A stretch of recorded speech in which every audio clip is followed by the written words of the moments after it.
Okay, and we are live. Yes, we are.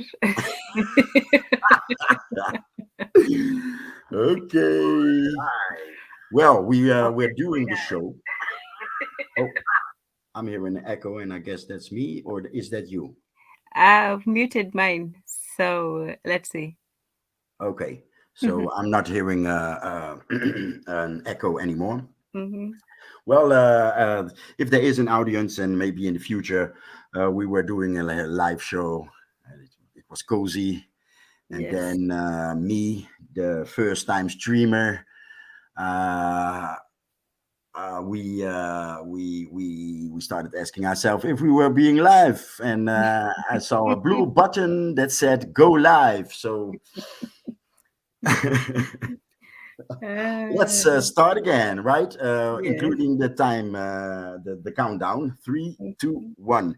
Hello, everybody, Hello. listeners, panel, Tanzan for now. This is Black Pentagrammer. We are the Black Pentagrammers. Yes. There's five of us. Yeah, guess them up. That's you two. And for now, it's two of us. And what is the Black Pentagrammer? The Black Pentagrammer is yeah. How should I call it?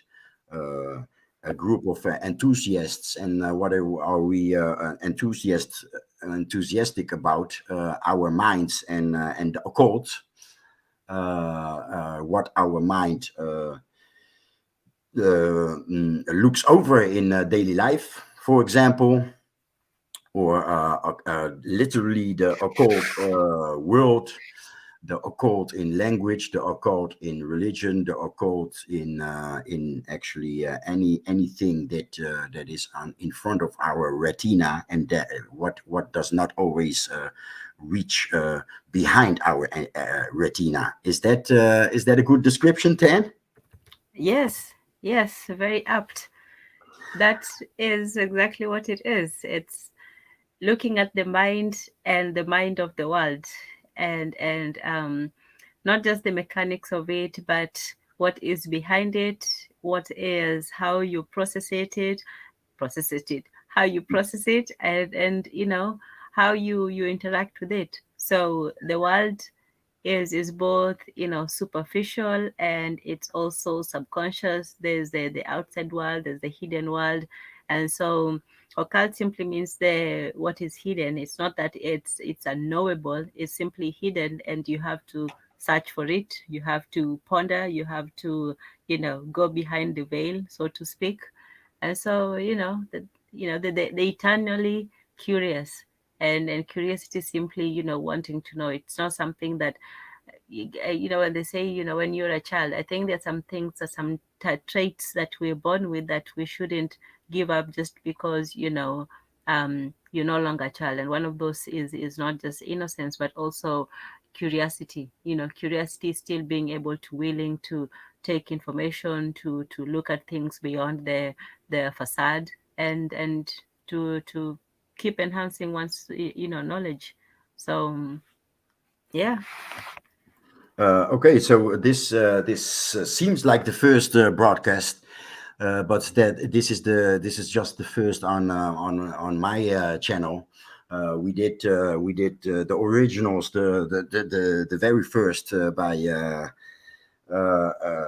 Gas Them Up.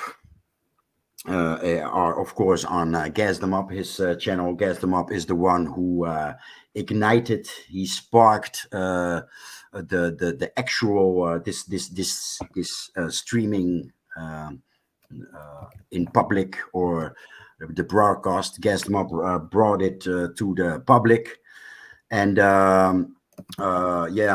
That's actually how it started. We know each other from various streaming shows on YouTube that we all used to frequent. And yeah, he contacted me for a few weeks. We had conversations online, WhatsApp, And at a certain moment, Gas Them Up just started. He did what had to be done, I guess.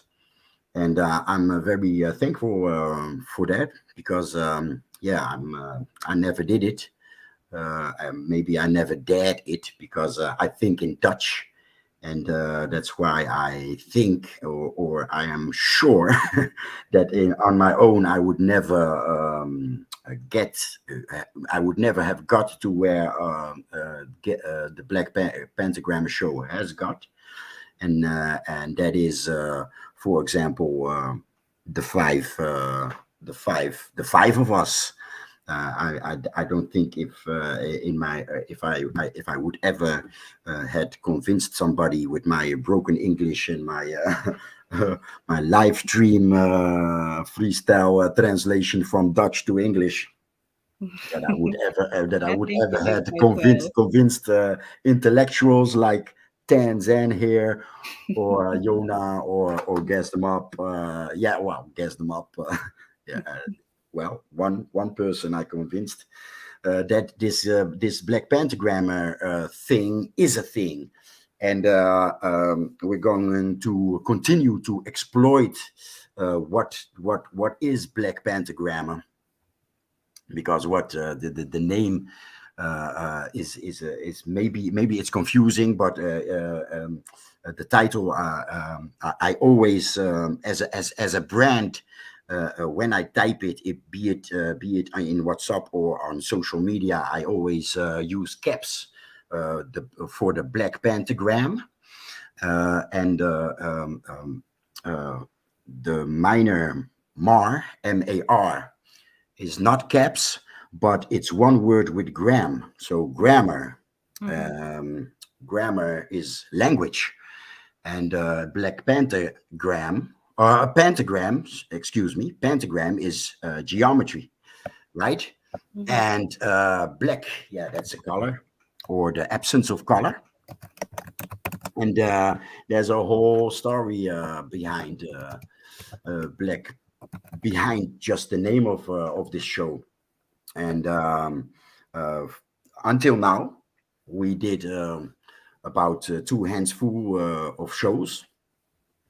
Until now, we have explored what we just described, and we intend to do it. We had Tanzan here had 6 episodes. It were 6 episodes, right? Five, five. Five. Mhm.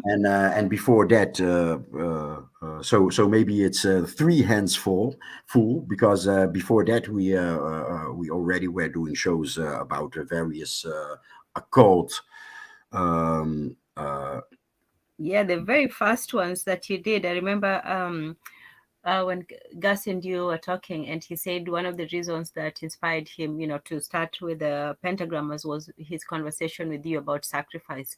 And when you're talking about sacrifice, and so he he co- combined it with the idea of symbolic exchange. And when we talk about Baudrillard, and then we talked about ritual sacrifice versus the sacrifice of modernity, the maritime law, and so on. So yeah, we you all started, and then we continued covering a lot of subjects, a wide range of subjects, from historical, the so-called economy, politics, and so on, and the basic philosophical and occultic foundations behind a lot of these systems that we currently follow.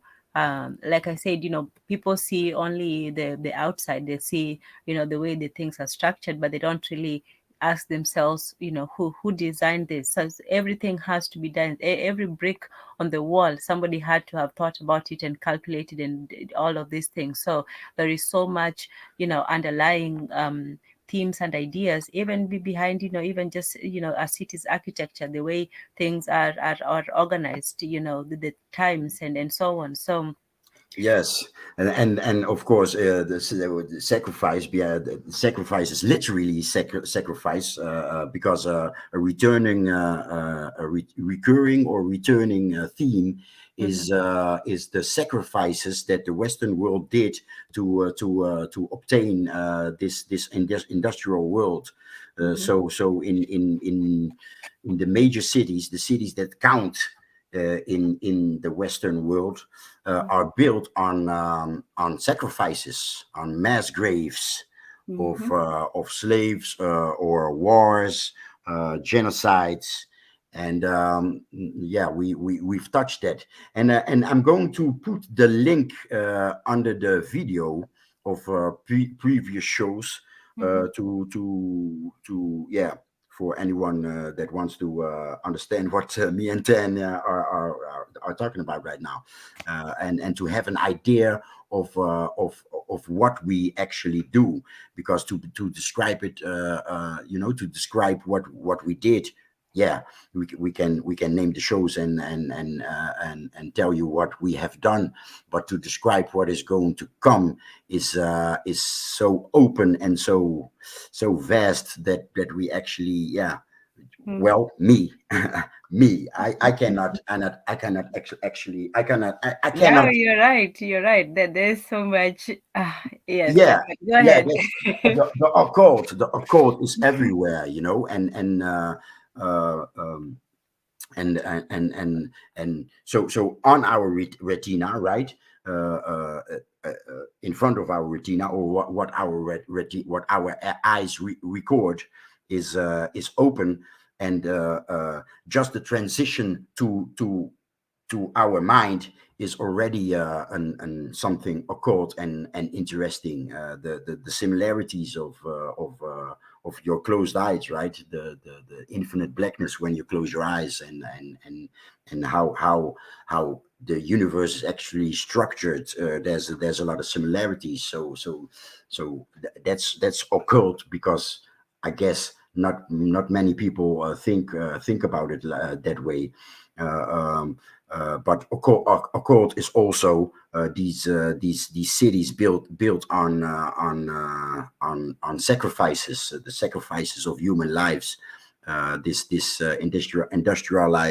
industrialized worlds, and the sacrifices, world wars, and colonization and genocides and whatnot, to get here. Those are sacrifices, but also, what this industrialized world created is that normal things like various cultures are also occult.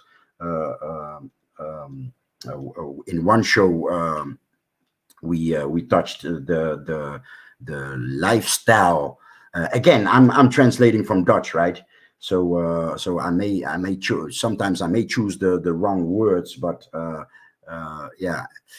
Uh, as that is also something occult, something that we don't talk about in every day in this English, slowly but surely English world, misses everything outside of the English realm.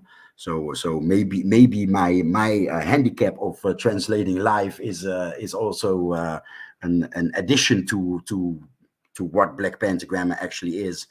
But in one show, we touched the Bambara, and how they conduct themselves, and we touched it in various shows, and compared it with, for example, what people here in the Netherlands call campers. Right now, maybe 10. I need your help. How do you call those people? those Which one? people those The people that travel around here. nomads. Nomads, yeah, Yes, nomads, and gypsies, right? gypsies. Yes. So we can compare that with, for example, gypsies, and you have to really go back and watch those shows, Yes. because it's really worth it. Actually, you have to go back and watch every show that we did, because they are all worth it. Mm-hmm. And That's right. that's also a cult, because this Western world, this English world, and this is my personal description. So we are a team, right? Mhm. but we are a team of individuals, each one with his own mind, his own views, and so right now, as I speak, I am speaking my mind, right? And Mhm. when Tan explains the previous shows, she is speaking her mind, and that's another thing in this show. We do not debate; we have conversations. Yes. There's no back and forth. There's no yeah, but there may be literally yeah, but someone may cut someone else, or may someone may start his reaction here, his or her reaction with yeah, but it's not a back and forth. That's not the intention. Mhm. And as um, as it's on my channel now, I of the five, I am the one that cannot stand it. So when we invite people to the panel and you are in the show and you do a back and forth, it's not gonna last long. Take that from me. Gentle warning. Gentle warning. Yeah. So, Tan, how would you describe the previous shows that we had? Because I did it. An I did it. exploration of ideas. Yes. Okay. We look at different concepts. We compare not only, from what we know, our personal experience, history, the African perspective, the modern outlook, the modern African outlook towards the modern perspective, and so on. So we look at every idea, even, some not so savory ones. It's not to say, oh, it's not everybody saying, I'm right, you're wrong, and so on. We simply look objectively at ideas. We look at the history. We show you where you can, and Gus is really good about references and saying, look, you can look it up. Here's the information, and there's a lot of information there. I think that even for myself, when I listen, you take notes, you go dig deeper into things, because things are not just going to be given to you. So we share, and we have all different, stores of information. We come from different perspectives. You have the European aspect of it. I think it's actually great to have, to be able to see things from different languages, because even for me, speaking Kiswahili and English, you can see how things are described in different ways, the similarities, the differences, even the way that people approach meanings in different languages. It's always very interesting. So I think having speaking a different language gives you another perspective of how, meaning is simply, it's interchangeable. It's sometimes it's based on culture, it's based on history, it's based on, how people look at things. So it was very interesting, even comparing the, you said Bambara. I thought for me, I was pronouncing it Bambara, but I guess it's because it's Bambara.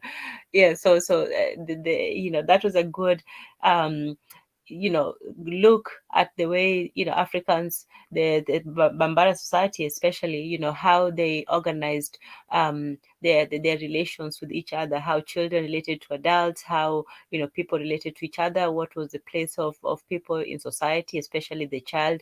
And so it gives you a different perspective of not just how things are, but how things are different in different times and places. So Yes, thank you again for your better description. You no, know, it's not because any better. It's just I was struggling with explaining that the yeah, the various languages that we speak and come from are also an advantage, because there's five of us. And Mhm. I have a Cape Verdean background. I live in the Netherlands, and yeah, I speak French, a little German, Mhm. the Portuguese, Wow. etc. And Tan just described her background. Yona is also a member, Yona B, online. And she has a Caribbean, Jamaican background and lives in the United States, East Mhm. Coast, 10 West Coast. So, and I'm mentioning that because that's also a cultural difference, I Mhm. guess. I Yes. guess, yeah, I guess the mob is of course I'm not even mentioning professions and what we do in life, because that also contributes to the different angles. But Gas them up. His background is Nigerian, and Nigerian is not his background, but okay. He's Nigerian. I believe Nigeria. In I would Nigeria. just say West African, to Yes. be No. honest. No. No. No. No. Oh, No. No. Not. No. No. Let's do it. Let's be more specific, or let's okay. let's hint to the more specific, because so Nigeria. It's what is it? 200 or 300 different um, Yeah, about a ethnicities, I and know it's more than 150. I'm not sure how many, but I know it's about 200. Yeah, it's a lot of different tribes. yes, and he prefers to not be called Nigerian. Yes. And that's I am with that, by the way.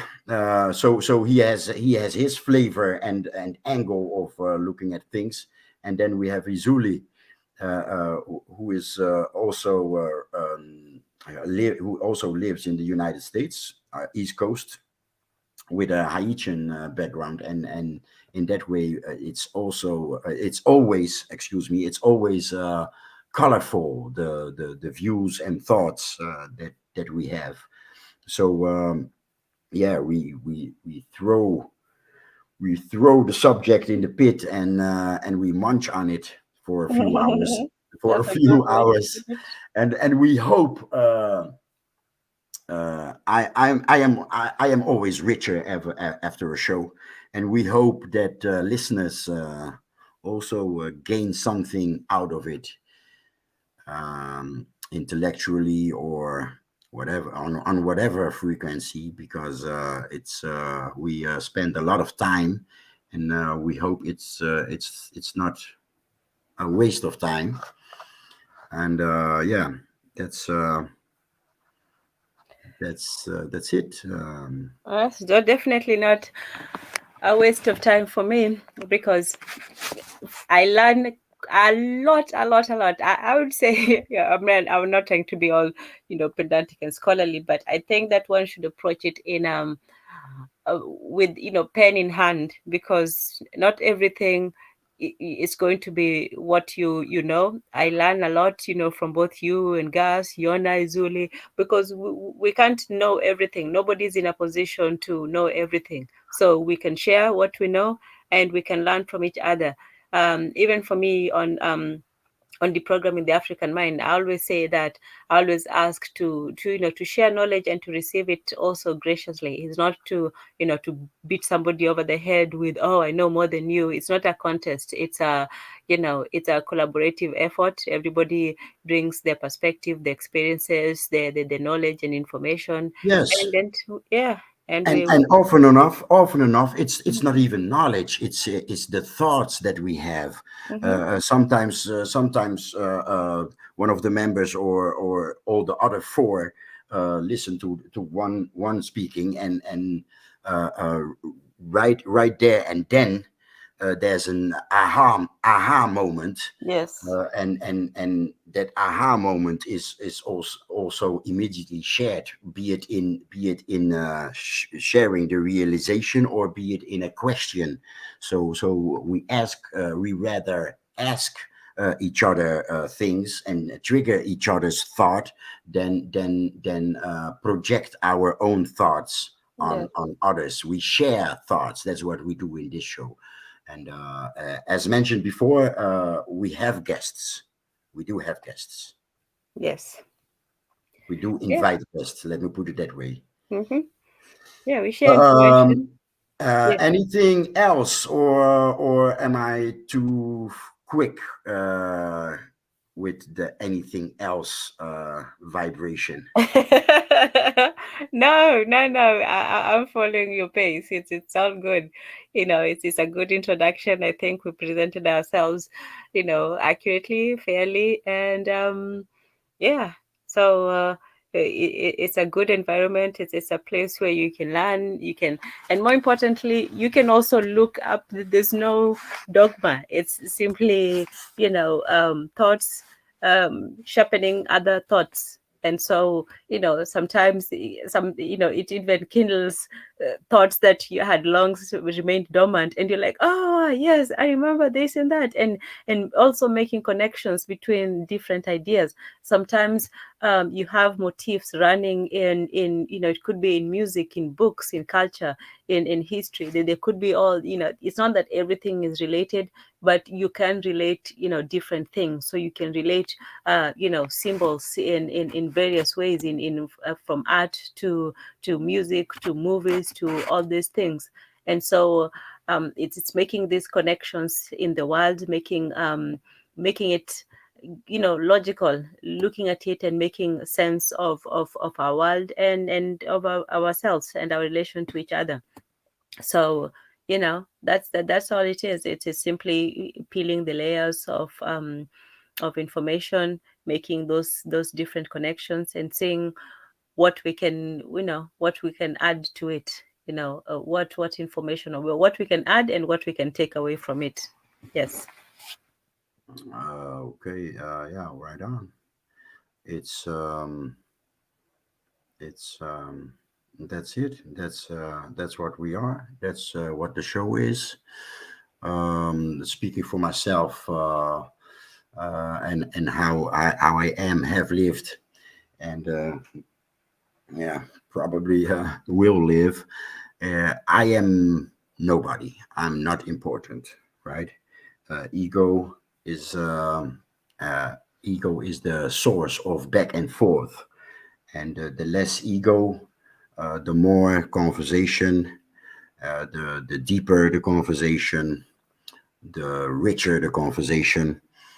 And I guess how the shows have been. I guess the other members are also not defending their egos. Then, are you are you are you here for fame? Fame and fortune and and all that. Yes, spread my name far and wide. No, I'm kidding. No, no, I'm here for conversation. I'm here for a good talk. I'm here to put things out there. To how do you say it, kindle, spark someone's imagination. And we're talking about thoughts, but also imagination, thinking of a different way of seeing something. You seeing it one way, but you can also see it from a different perspective when we talk about the mirrors and so on. So we can see that there are illusions in the world. People are filled with delusions, but they're also, once in a while you see, you just see a sliver of truth, or a spark of creativity, or you imagine something that you hadn't seen before. And it's for those moments, those moments of just You seeing you something in a new way. you name the word, and maybe before closing, Mm. maybe we can munch on the word mirror. Mm-hmm. So 10 did 5 shows on the subject mirror, and just the word mirror, and all that comes along with mirror is a good example of what this show is about. Because yeah, everybody has mirrors in the house, right? At least in the bathroom or Yes, shower. definitely in the West, yes. Yes, yes. And of course in the bedroom. So the bedroom and the bathroom, where you get undressed and dressed. Yeah, there's a mirror. So that's a practical mirror, but also in language mirroring, right? Mm-hmm. And yeah, continue, Tan. What is Yes, mirror? So a mirror is, funnily enough, is both a object, like you said, and an action. So it's something that you see yourself through, and something that you do through yourself. And there are the private mirrors, the mirror in your bathroom and so on. And there are also public mirrors. But for the most part, our interaction with mirrors is usually on a private basis, where you're seeing yourself. It's simply you, especially in the bathroom or in the bedroom. It could be you and somebody else, but in the bathroom, it would be usually just you and yourself. So when somebody says me, myself, and I, that's a mirror moment. That's a moment where they're looking at themselves and they're seeing themselves reflected back, instead of seeing somebody else, you know, um, with them. So In short, Tanzan's five shows are really a recommendation. If yeah, you thank wanna, you, if Jose. you yes, if you wanna understand the subtle occult. So of course we have the occult, right? Yes. What everybody right now in 2023, everybody is an expert on the occult in the music business, right? You have that type of occult, right? Yeah. uh, but in other languages, occult just means hidden, so Yeah, it's yeah, not spooky, it's it's not not spooky, crazy, it's not bloop, etc. bloop, bloop, bloop, Yes. bloop, scary stuff. It's And just what is hidden. Yeah. yes, exactly. Yeah, I'd recommend, because that's there you will taste, well, I have tasted the surprising facets, or Hmm. surprising faces of mirror, or the word mirror, or what mirror actually contains or entails. Here my English fails, but the I get you. the depth of the Yes. word, just the word mirror, the depth of the word mirror. But yeah, Tan did a thorough study on it and shared it with us, and we had five deep conversations about it. So yeah, I would Yeah, recommend. and you added, you Yeah, you I would also brought recommend your that. Also the show about Bambara and their society. yes. That was also a good one. Back then, it was just me and Gas them up, and we did it again when Ten joined us. Hmm. So that's yeah, that's also a good recommendation. But actually, all our shows are of rich content. I think, to avoid repetition, or do you have something to add? I would just add that yes, when you're saying about the occult, like you say, everybody knows about it in music and so on and so forth, but even that has become just a parody of the real occult, because there's so much occult going on in even more powerful ways, not just in the politics, in the economics, with money, with so much of what we see, even in the events that we see, in the so-called um reality of events. So when you see it, you only see one aspect of it, but actually, almost I would say everything is occultic. So it's simply, looking at things a little bit, just scratching the surface and looking into it. So yes, but yeah, we've had very many good conversations. I would say that yeah, go read up on some of those, go listen to the conversations we had really good ones. And we start from the beginning with you and Gus really laid a good foundation, especially the first shows that you did, when you talk about the maritime one. That's a definite one. I think that someone should just take time and make notes and then look up all that, especially when you talked about the steam. Oh no, I don't want to spoil it, but you talked about the steam engine, and where they were built near the bodies of water. But yeah, I don't want to take your words from you, but th- yeah, just start from the beginning once and then work your way up. and you'll get the fuller picture. Do you realize that we are show and proof of what the show is? Because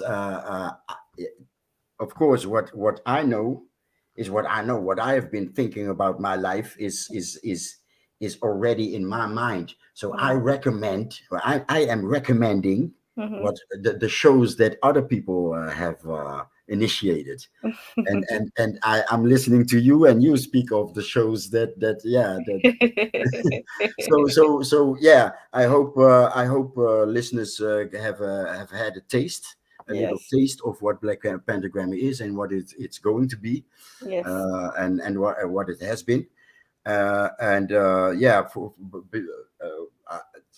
check out. I will be adding the links to the previous show below, with in the description, right? That's it.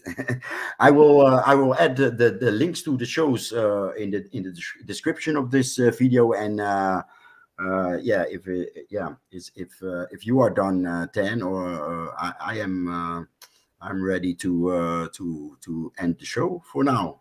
okay, You? okay, no problem. And you, maybe, yeah, I don't, maybe you wanna close off. Is it close off? Close Close, out, or English is close a out. funny word. Yes, Close out. Right. yes. So I would also say yes, go and listen to the entirety of the programs, and catch up with us. I'm also going to add this one and the rest of them on my. I have a playlist called Black Pentagrammers on my channel. So I'll add this one and I'll add the other ones. I've only done the one for the mirrors, but I'll add the other ones that we did as well. And yes, so you can do the same. So we'll have links on both of them on both our channels. Okay. Before you go, Tan, Mhm. what's the title of this show? The title of this show is, what's the title of this show? Let's go. No, that was a hasty. I feel that one in hasty, because I was struggling before. Then us two was in the show while it wasn't live. No, you did quite well. Finally, I started a broadcast, and I just filled in. Let's go. But No, that's it's why good. I'm asking. What is the title of this show, Tan? It is. Hey, Let's Brooklyn is in the go. house. Brooklyn is in the Yazuli house. is in the house. Yes, Brooklyn, the infamous Brooklyn is in the house. Hey, Yazuli. You are just about to close up, but hop on up in. Oh, Yes, hop in. Introduce yourself. yeah. Jose, can you put up the comments on the screen? You know how to do that? Uh, on You the just go screen. to the comments and then click on them. Like click on the comment. You'll see like a plus thing. Okay, yeah. As guest of a panel, you cannot do that, but I No, I see cannot. I see I can do that. Oh, Yes. oh, No, wait. I no. I you thought I put the thought wrong thing. yeah. I thought it still was in my I thought it still was in my but in the meanwhile, I had copied another link, and that's the link of the YouTube stream. Okay, There you go, Zuli. okay, Azuli, you're welcome to. Hey, he's in. Ah, there he goes. Hello, what's going on? Not much. How are you? I'm all right. Hanging in there. What's Okay. going on? What's going on? What's the topic? The show's over? Yeah, we were closing. We were closing out. Yeah. Oh shoot, my bad. What was the show on today? I was completely out of work and stuff like that. Okay. Well, I did. I or we did an introduction what is Pentagram? What is this group, this team, Oh, these okay, this okay. what have we done, and Mm-hmm. and what is our intention in the future, and that's continue with what we were doing. And your intention is to destroy everybody's love. Your intention is to destroy everybody's reality and then have them crying. That's what your intentions are. Okay, yeah, thank you for your description of what we do. Your intention We destroy fundaments. Yeah. your intention is just everything that we learn from pre-K to college, and then to destroy everything that we learned from college to now, and then to realize we don't know shit. Not a damn thing. Everything is a lie, Zuli. Everything is tricked. Oh, I'm No, just, not everything. I'm just hoping that I could take it.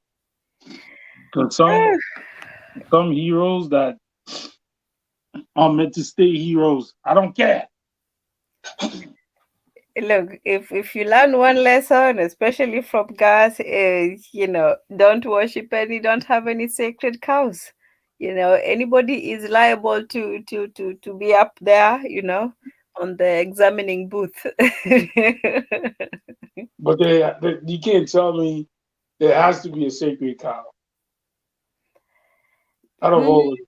Well, the Mm, sacred cow is, if you ask me, I agree, and the sacred cow is your mind. Mm.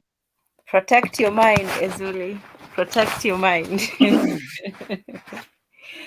Because everything else, I would say this, it's not that about the sacredness of the cow. I think that we should stop deifying mere mortals.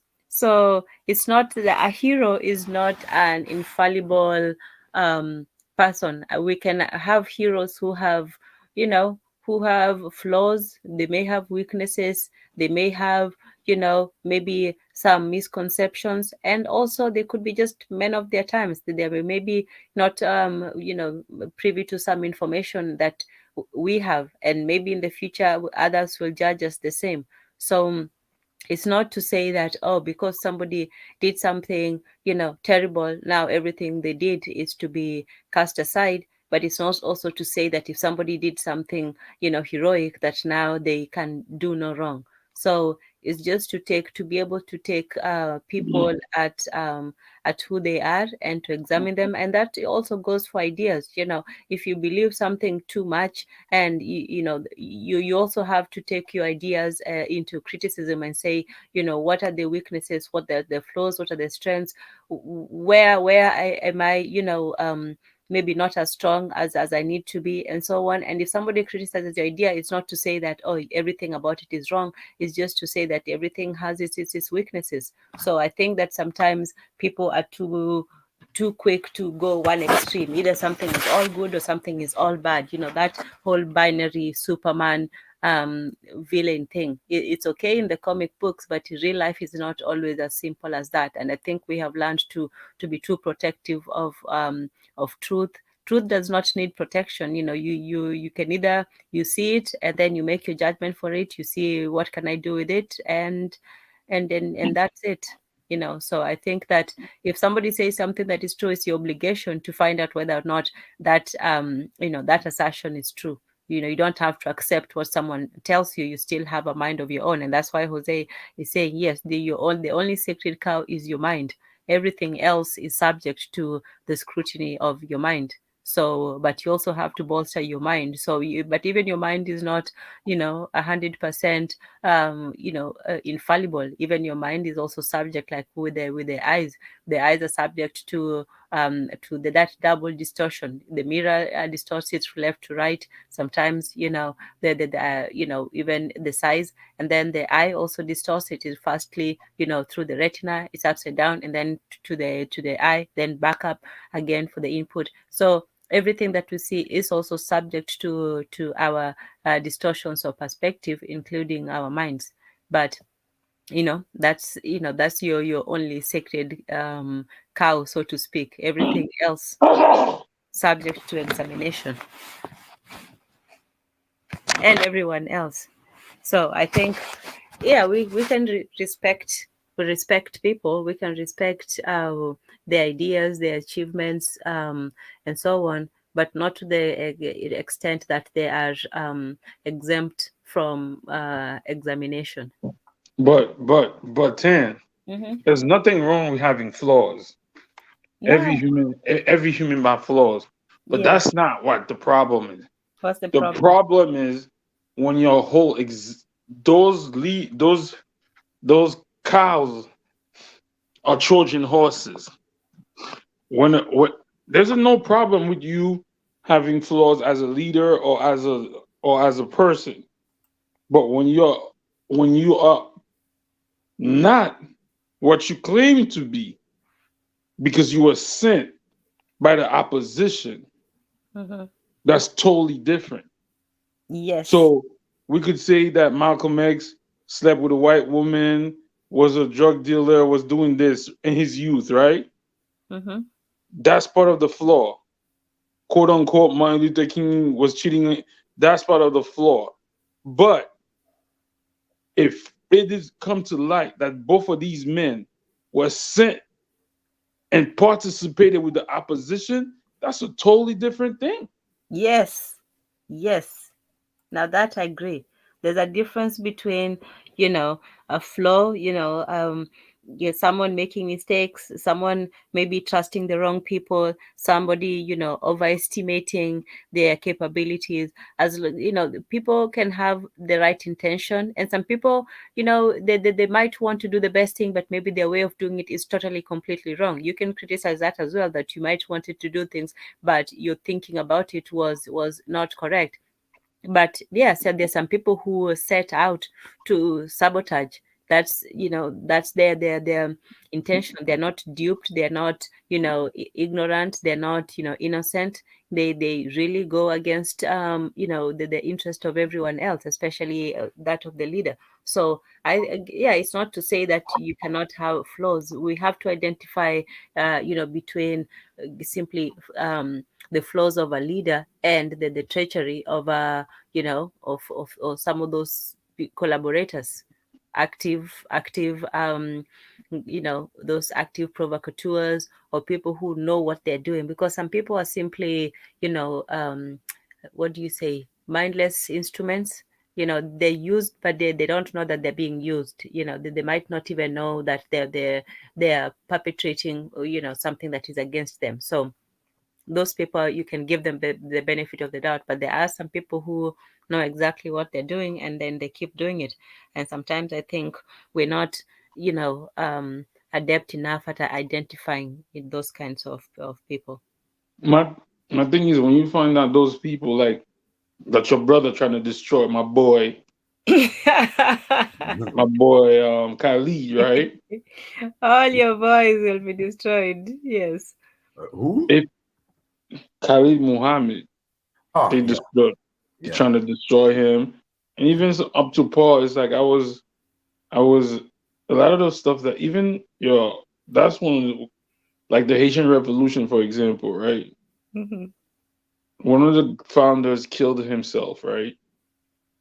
He committed suicide. His name was Henri Christophe, right? Oh, I didn't know that. No, I didn't. So he committed suicide because I guess he couldn't deal with the betrayal of what happened. They killed Dessalines, whatever it was, right? Hmm. But come to find out, this man had other people killed too for power, right? Hmm. But that's not the problem. The problem is when he killed himself and the opposing force came to take over his territory, his wife fled to England. Wow. Huh? But the question is, how a black man who revolted against France, Spain, and England, now his wife is able to get a safe passage to England.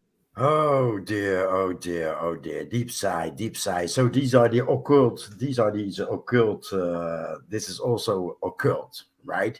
So did you guys know about the Napoleon, his wife? Mm-mm. Josephine, the one he liked the stench of. I don't know, but Sertima, Hmm. they came before Columbus, the author of They Came Before Columbus. I have a fragment, a sound bite where he speaks of the wife of Napoleon, and she was a mulatto. Mm. Oh, I did not know that. According to him, according to Sertima, she was a mulatto. So that's also those are also those occult things that when I yeah each time that I think about it, I have a deep sigh. Yeah, it's like, what's going on? Yeah, Somebody's been lying. yeah. Because I follow this lady on, her name is Ezuli, as a matter of fact. She's very deep into the Haitian history, and she had played something about, and I said, there's something missing in that page. How?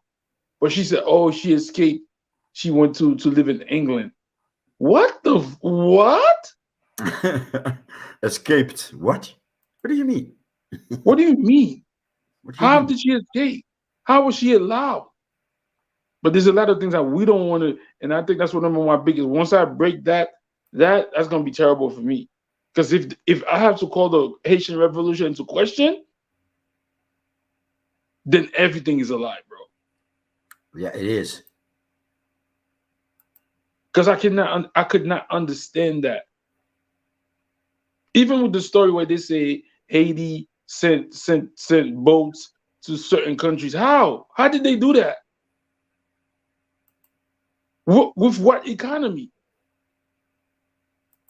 Yeah, you tell me, bro.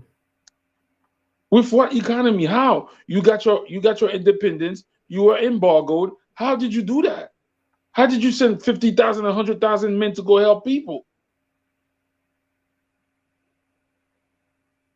Something is not adding up, bro. This is crazy.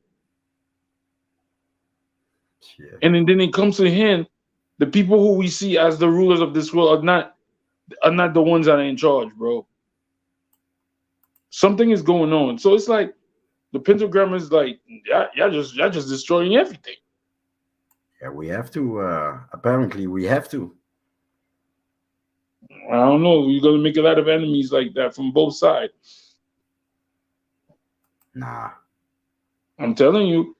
You didn't see the thing that when they were talking about the Tyree Nichols, how they came at Gas, me, Yana, and everybody, us. There was like, meanwhile, a man who joined the army of the colonizer is telling us that we're cowards. Yeah, yeah.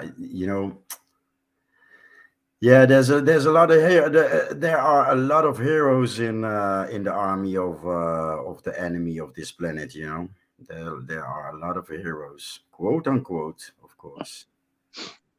A lot of heroes. So, Tan, you said the truth should not be protected, or the truth has to be protected. Really? Yeah, What is there truth? Truth exists until reality crushes it.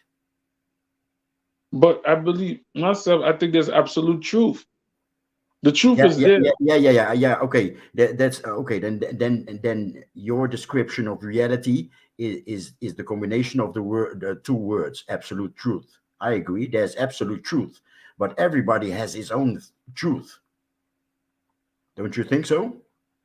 But when you Everybody has his own truth until reality comes to crush it.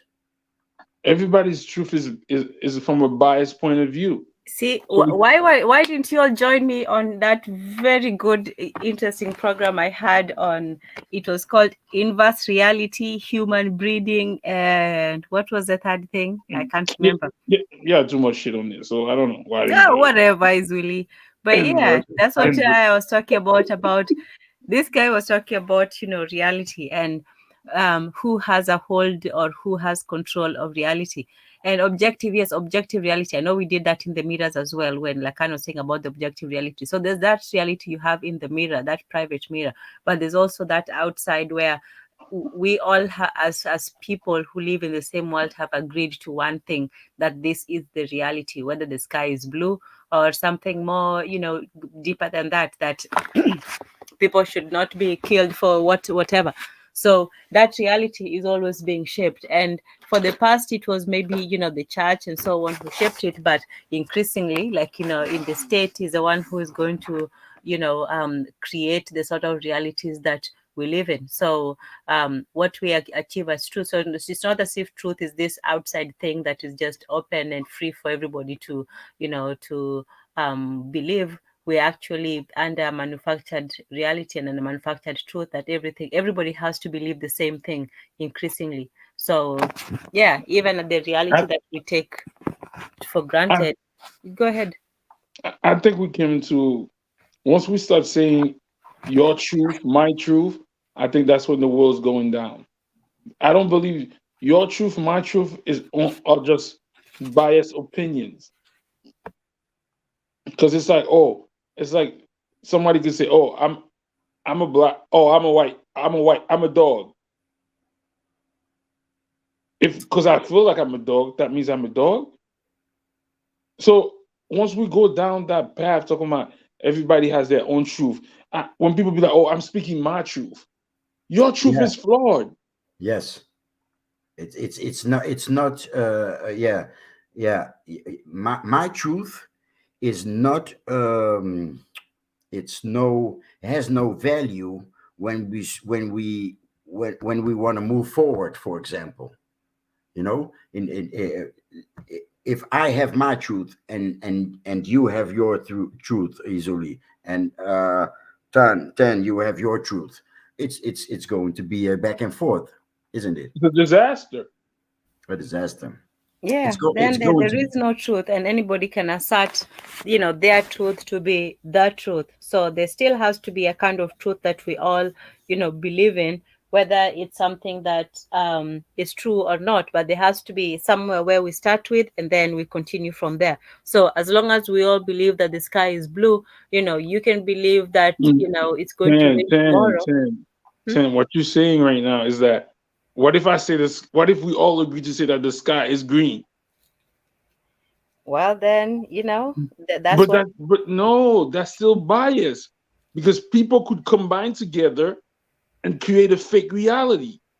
Exactly. But that's not what I'm talking about. I'm talking about there's absolute truth that you cannot deny. If we go Yeah. by saying that truth, oh, truth is whatever we make it. So you and Jose and me, we say, oh, and say the sky is green, and somebody else said the sky is blue. But we create music, we create movies, we write history books, we write books and say the sky is green. That doesn't mean the sky is green. Well, we could create a language in which the sound green, right? Green,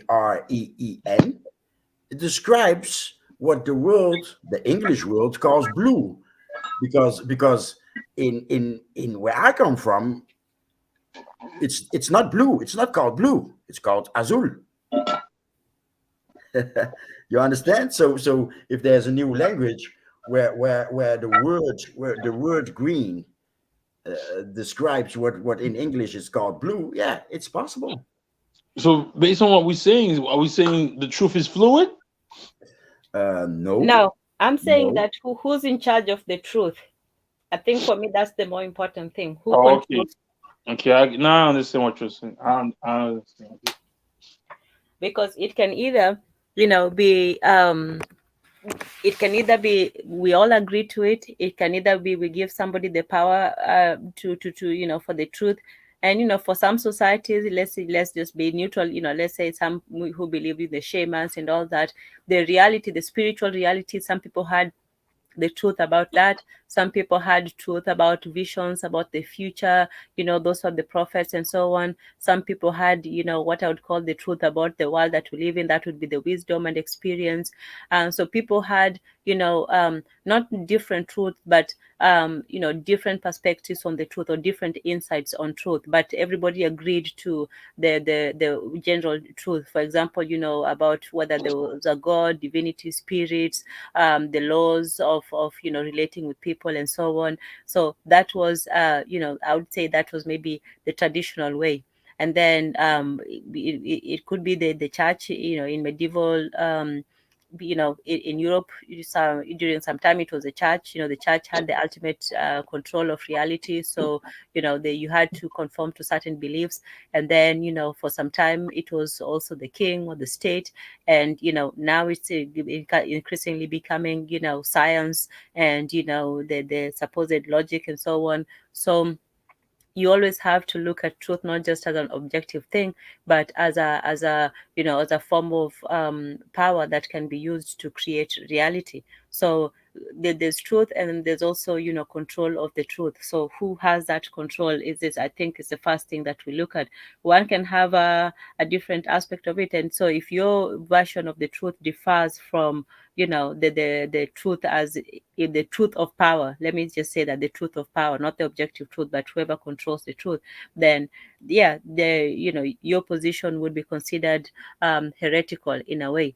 But having different truths, there are some, those in the subjective truths, as long as they don't conflict with the bigger one, they're not usually considered dangerous. For example, in the West, you can have all kinds of crazy beliefs and behaviors and all that, as long as you don't challenge the basic tenets of state and democracy and all these things that people hold dear. Then you can be as crazy, or as you can have your little truths and your little whatevers, as long as they don't challenge the whole system. So even having this confused, everybody having their own vision of it, it's also a way for the larger reality to impose upon itself, because it says, well, if everybody believes their own little reality, then nobody really has a grasp on it. So that makes it easier for somebody to come and saying, well, this is what we believe, well, science says so, or the government says so, or this person says so. So even if people have those little individual beliefs, we still have to hold on to something that's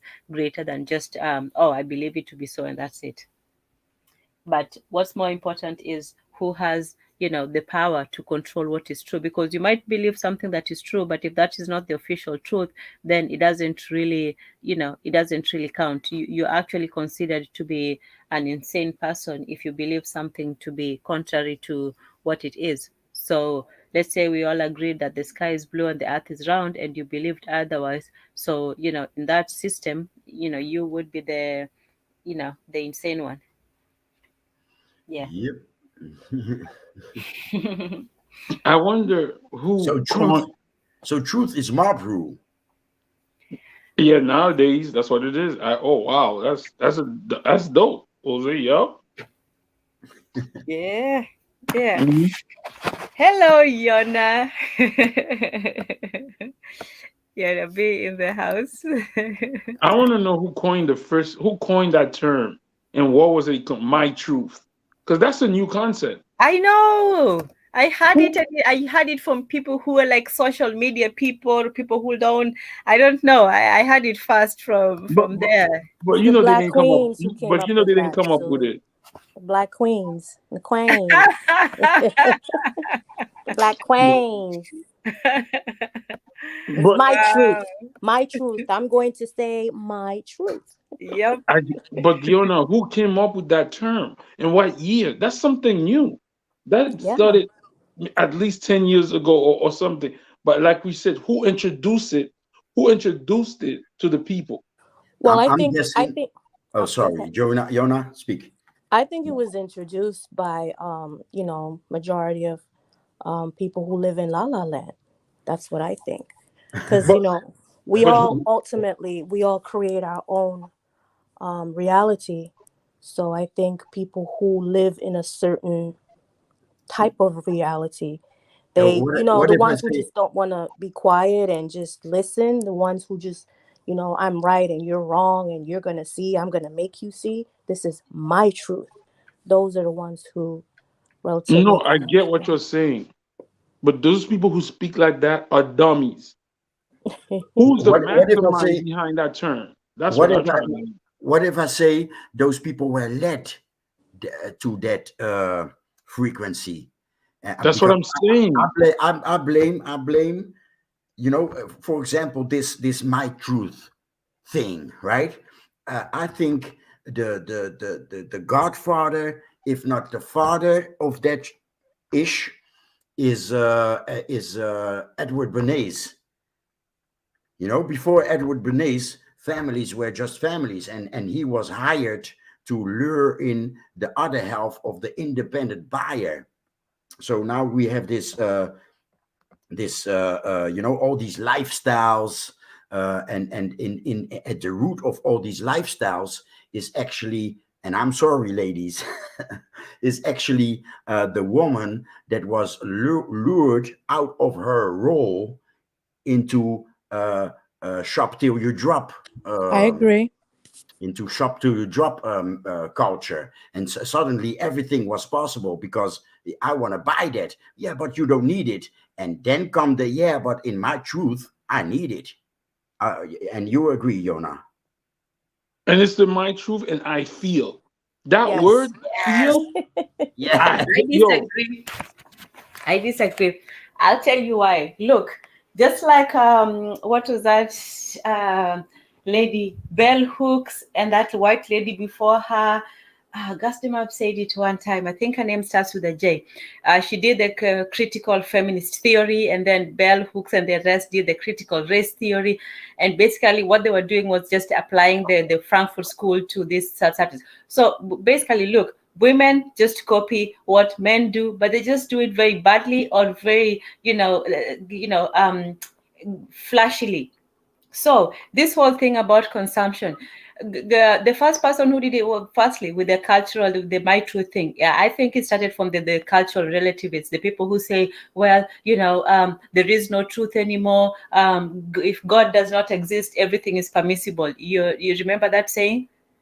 Mm-hmm. Yes. So if God does not exist, we can do whatever we want. So they went through these stages of, paroxysm where, oh, they were deists, they were theists, they were atheists, they didn't know what to believe. They were hedonists, they were moralists, they were humanists, they were everything except, godly. So once there was the morals went out the door, and so there was this idea of, oh, cultural relativism. You can't criticize what other people do. Everybody's right in their own way. Every culture practices whatever they do, so there's nothing normal and natural anymore. So whatever goes. So I think that's what started, that you should respect, or you should, everything has an equal value. Like killing somebody in one culture is the same as letting an old lady cross the road in another. In any case, so they started this whole thing that there was no absolute morality, and everything just went, everything goes. And so after that happened, then the values of freedom of the individual versus the communal aspect. So people began being the I of versus the community. And for the most part, America is also built that way. That was like an experiment of individualism, collective individualism. Oh, what happened, Jose? Oh, okay. Yeah. So I think that's where it happened. And by the time the women got to it, the men had already done their thing. When Veblen was talking about the, what is it, the conspicuous consumption, he was talking about the upper classes of Europe who were just decadent because they were just spending things on things they didn't need, like the portrait of Dorian Gray. So that young man just wanted to travel the world and buy expensive things and collect, and that's what the Europeans did with the money. They just went about collecting every single thing, whether they needed it or not. They just went on a culture, thievery, where they were taking everything from India to Egypt. So yeah, the women had the tail end of it, but it was their men who started it. That's my contention. And then by the time it gets to the black women, where, oh, that's my attitude. It's a copy of a copy of a copy. Like they don't even know where it came from, but it sounds good to them. Yeah, So yeah, but I believe the black woman is hit the hardest by all this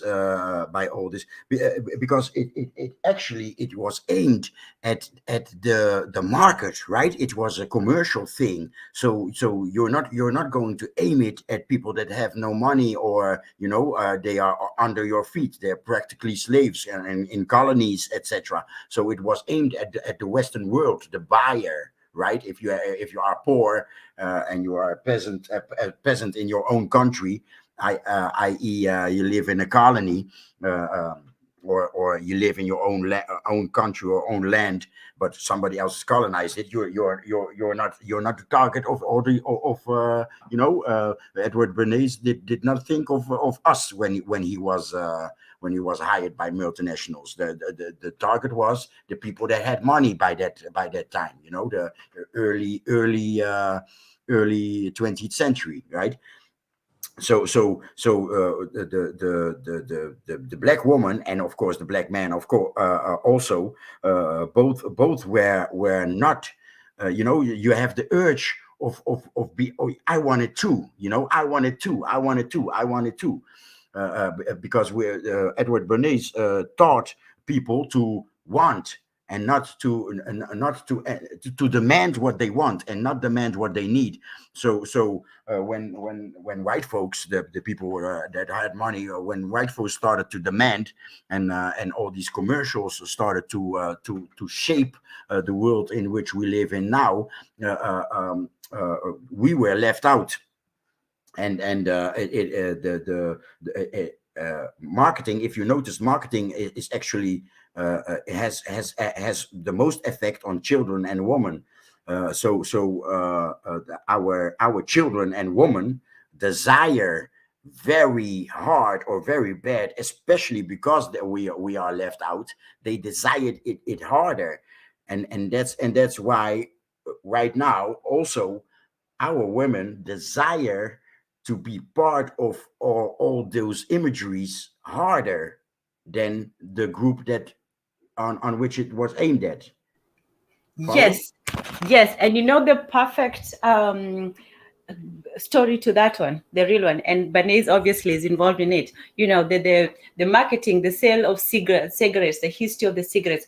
First, it was for cigars, and this for the wealthy Yes. men in their country clubs and so on. They would sit together and partake of this expensive foreign habit from all these new lands. So tobacco was the first sign of the gentlemanly class, and then they marketed to the other men who saw all these wealthy men smoking. So smoking cigarettes was seen as an aristocratic activity. So the lower class men also started the picking up the habit. And then Bernays came in and he says, well, why not just sell it to the men? Let's sell it to the women as well. At that time, it was considered a male habit. So they started with the Virginia Slims, with the, what was the catchphrase?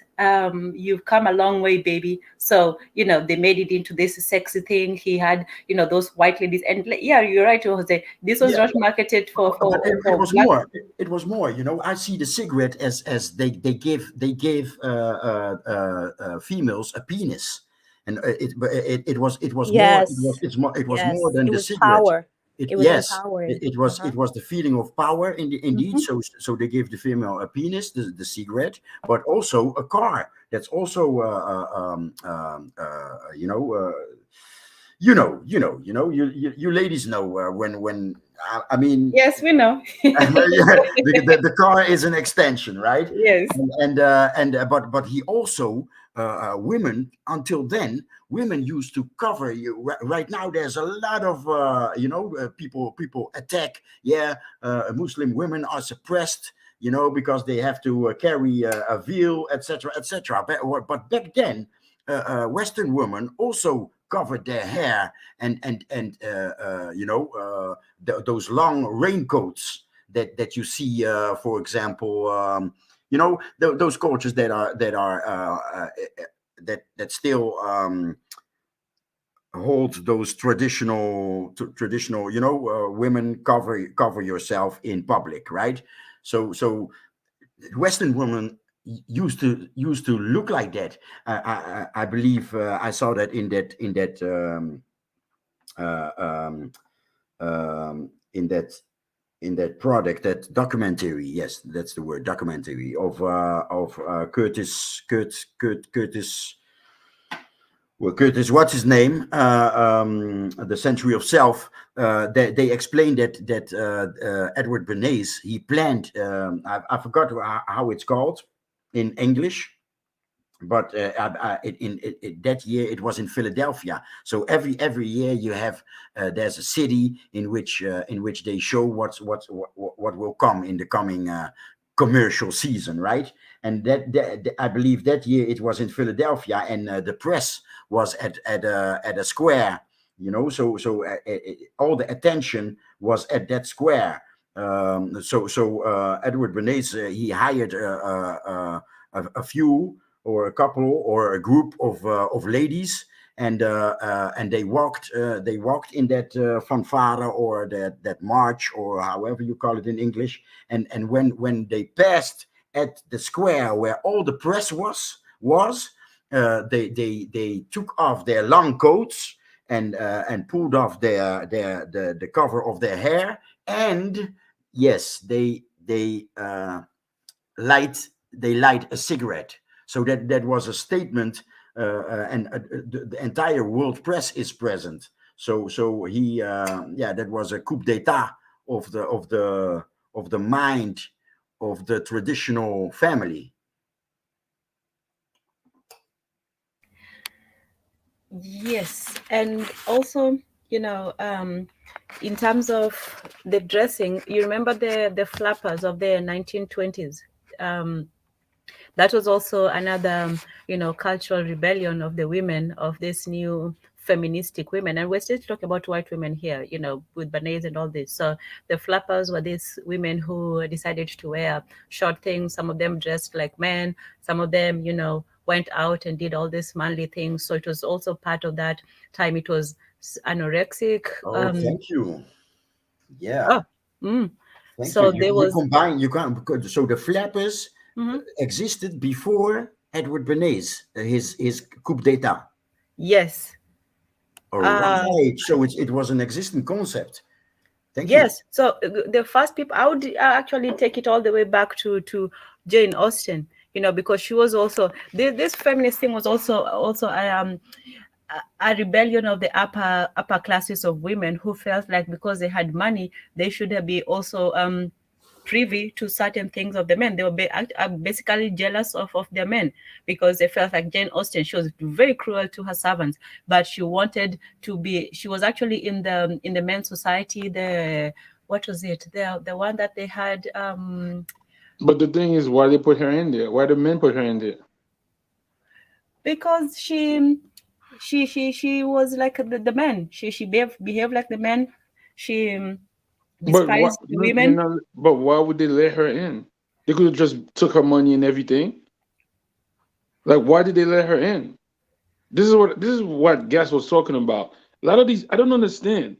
Why would you let her in? All these things happen under men watch. That is true. Yeah. All these things, all these female rebellions, all of that happened under the men's watch. Yeah, but somebody was playing the game on purpose. No. The man's purse. The entrepreneurs wanted those back. The entrepreneurs wanted the other half of the how did Bernays call it, the independent buyer. So back at that point, entrepreneurs and business owners were men. So the greed of the men is behind it, and maybe also something to do with lust and sex. But yes, I believe that. I agree. The goal was to make more money. So it's not on the man's watch. It's on the man's wallet. No, it's under the men's watch, because what was that saying? Evil thrives when good men watch, or when good men don't do nothing. Those business people thrive because the men who are not greedy let it happen. Okay. Yeah. Truth. Yes. If they had put their foot down, if they have seen But if they could have seen the future of what's going on now with our families, with the way this world is going, would they have played the same way, played it safe? And it's the same thing that keeps happening. So-called good men don't say nothing, and look at where the world is at. But So here's the complication of consumption is that when and back to Veblen's with that conspicuous consumption, people want to consume. Zizek also says something, the jeans is not just jeans. When a man buys a jeans, he's buying the signal that I don't care, or I'm a cool guy or whatever. So people don't buy things because they need them. They buy them so that they can show it to other people. Like, look, I have this, I can afford this, and so on. So a car is not just a car, it's not just a mode of transportation, it's a statement about yourself. So when they started doing this, they realized that the best way to sell things to people is to give them these personal statements, to personalize their commodities. And so once you do that with the rich wants to show off how rich they are. Now the poor or the middle classes also want to show the lower classes that they're better than them. And so they also want the same things that the rich people do. And so the rich people now, they don't want those things anymore. Look at designer clothes. Designer clothes was a way for somebody to make the statement that they're better than you, they've made it, they can afford to buy $1,000 pass, whereas you can only afford your cheap payless one.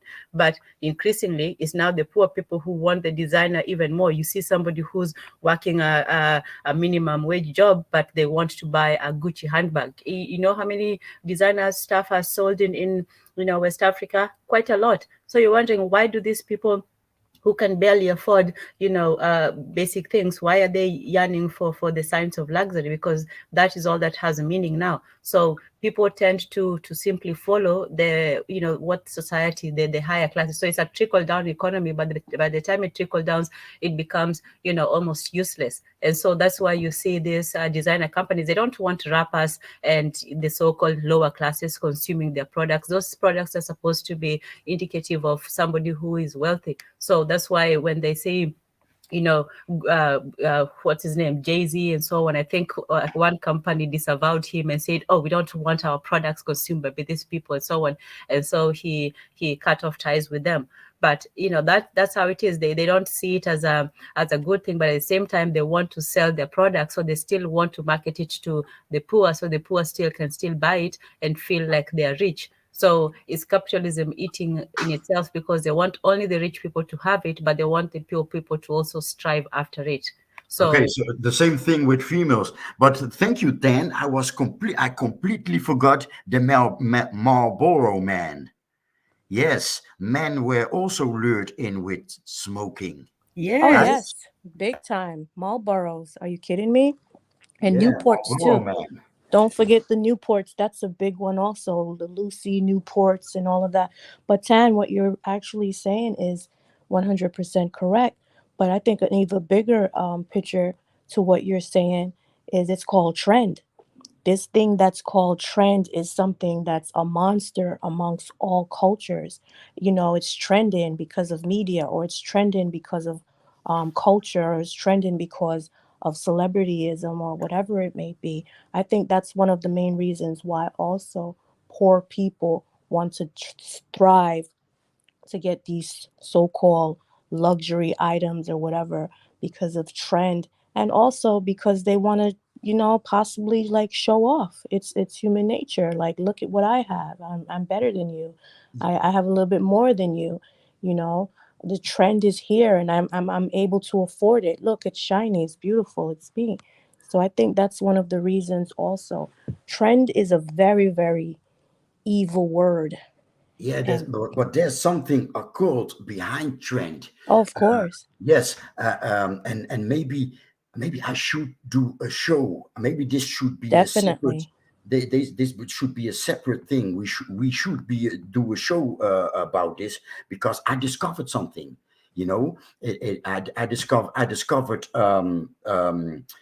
two waves in cadence with each other. I don't know if cadence is the word, but in Dutch it's cadence, or out of phase is the studio tech. If we're talking studio tech, studio engineering, the word is out of phase. But there are two waves of about 20 years, but I suspect it's 22 years, because I suspect it has to do with sun cycles. Check this out, right? In short, and very, very quick, because I think we should touch this in a show. Trend. What is trend, and why does it work? So I discovered two waves or waveforms. Waveforms. I discovered two waveforms, and I named one Renaissance and the other Baroque. And I don't know if you know what that means. Yes. Okay. The Baroque are the even decades of the past, especially the past, because I believe it's 11 years again, so it shifts. It's not 10 years, but it's so it shifts. But it's especially the past century, the even decades were very Baroque, out there, pink, turquoise colors. The hairdos were very expressive, with those. I don't know how it's called in English, kuif. Especially in rock and roll in the 60s, right? Pink Cadillacs, the same kind of pants. I'm sorry, I don't know how it's called in English, but in Dutch it's called plooibroek. Even men wearing pink and yellow and orange. Those colors are very expressive, and that I call Baroque. So in the 60s, you have this rock and roll pink Cadillac, and the hairdos of even of men. And in the 80s, it's the same thing. You see a sort of a revival. The music may have changed, but Duran looked like those guys in the 60s that did rock and roll, right? Yeah. So and in the first decade of this century, you had this word swag, and you had tough guys, tough guys wearing pink, right? Tats I all over absolutely hate that. and pink, right? So that's the Baroque. The Renaissance is black and dark, right? I don't know much about the trends in the 50s, but and Renaissance is retrospective, right? So I don't know about the 50s, but the 70s, punk, black, people wearing black and dark, gray, right? And anti-establishment. So the 70s had punk. The 90s, guess what? Fight the power. We gotta fight the powers that be, right? And also dark, right? At the end of that era, you had NWA, black, not blood red, not crib blue, but wearing black. I can name a lot of things, and right now I used music, but it's in everything: fashion, music, movies, books. It's anti-hero. It's so Yeah, but it's the not anti-hero, the anti-hero of this century broke out when Thanos killed the half of the heroes, right? So Jose, the heroes let lost. Zuli in. I think he's waiting in the back. Oh, I'm sorry. Yeah, but it goes, in addition, it goes back to what you guys were saying. Before I came in, I got the back end of it. With the whole, what is it, truth and I guess reality or whatever it is, trend plays a role in it. And it's almost kind of like the mirror type things. It's such an illusion, because it's like it's a revolving door. It goes around and comes around, like what you It's were the saying. beginning of the end. It's a Yes. rush to the end. Once Yes. something is a trend, or it's it rhymes with end, once something is a trend, that's the beginning of its end. It's a flash Yes. in the pan and it's going to be out. That's why they say, in fashion, it's in. What did they say? One day it's in, the next day it's out. Next day is out. Yeah. Yeah, But yeah. even look at something like with the Kim Kardashian era, with the selfie and the thick, what is it, thick girls, slim thick or whatever it is, a BBL, big butt, small waist. Now skinny is back in. Skinny is the thing now. You know, that's back in. So all these big I don't booty know. girls that I don't know if skinny was always in. Skinny no, skinny was always in, okay? skinny was never in the black community. I don't know Listen, what you're talking about. we're not talking about just the We're black talking community. trends. I'm We're talking talking about just trends. on a whole. You see young girls that was throwing up just to maintain a certain weight goal But or that's not whatever. part of us. That's not us though. Well, no, black girls was doing it too. Yeah, I but we're mean, not outside Azuli. You can't talk like, I don't know. When we're talking with you, you're now when we talk about, like, people think Black Twitter is somehow, yes, yes, I yes, did. shielded from the rest of Twitter. We are Mm-hmm. under the same umbrella that they're Right. under. That whole programming with the cigarettes, that's what I was talking about. It started from the rich white man, just like with democracy, the right to blah, blah, blah. Freedom started with the rich white Actually, man to the actually, poorer white man to the white women, then the black men, black women, maybe black men now. So the same thing with the cigarettes. It started from the rich white man, and now who's actually, buying the cigarettes is usually, the black men in the ghettos, buying their menthol cigarettes. actually, Uh-huh. actually, tobacco. Actually. The white man got the tobacco from the Indians. That's what they said. All They, right. Fine. Well, they got the land also from them, so that's just but what I'm continuing the whole saying, process. That's way back. In those days, trends would last for 50 years. The what now? That was way back. In those days, trends would last 50 years. That I imagine that Yeah. because still I suspect that it may have to do with the sun cycle of 11 years. But anyway, in those days, in the 1800s or 1700s, I'm guessing that trends lasted longer. You said in the 1800s? Yeah, yeah. When did white folks discover that Indians use tobacco? Right, and not only that, the wearing of the corset for women, and the hats for men, and not only that, I guess certain cultural appropriateness also. So maybe you're right. That's very interesting, Jose. Yeah. But back to this slim thickness. Look, um, Zuli, this slim thick only became, a thing when a white woman, Kim Kardashian, took on black men's, standard. So she took on the role of a black woman, and so that was when it was always the white women who are leading the trends. So when they say skinny is beautiful, that's what is beautiful. So from the 19 whatevers, you have Marilyn Monroe, the standard of beauty. Who's the female Marilyn Monroe of that era? I mean, the black Marilyn Monroe. There is none. It's not all the way until maybe, I don't know, 80s, 90s, when you find, say some black people who are, up there as a role model, as symbols. So no, it's not black. Black men may have their preferences. Yes, they like the big ass and so on and so forth. But those are not the symbols of beauty that are up there. So if white women are tired of pretending to be black, that's out now. Kim is old, she's out. Yeah, they'll go back to the skinny model of being hot. So yeah, so they said the trend. You can't just say, oh, that doesn't affect us. Look at the white women that even some black men have. Most of them are, if they're beautiful, they're still, the skinny white women type beautiful. Yep. If they're with fat white women, it's usually because they're poor, they can't afford it. But if a Michael Jordan or whoever has his pick of white women, he's going to pick the pretty white women with the less than but ample listen, access. I'm gonna have to push back on that. You can.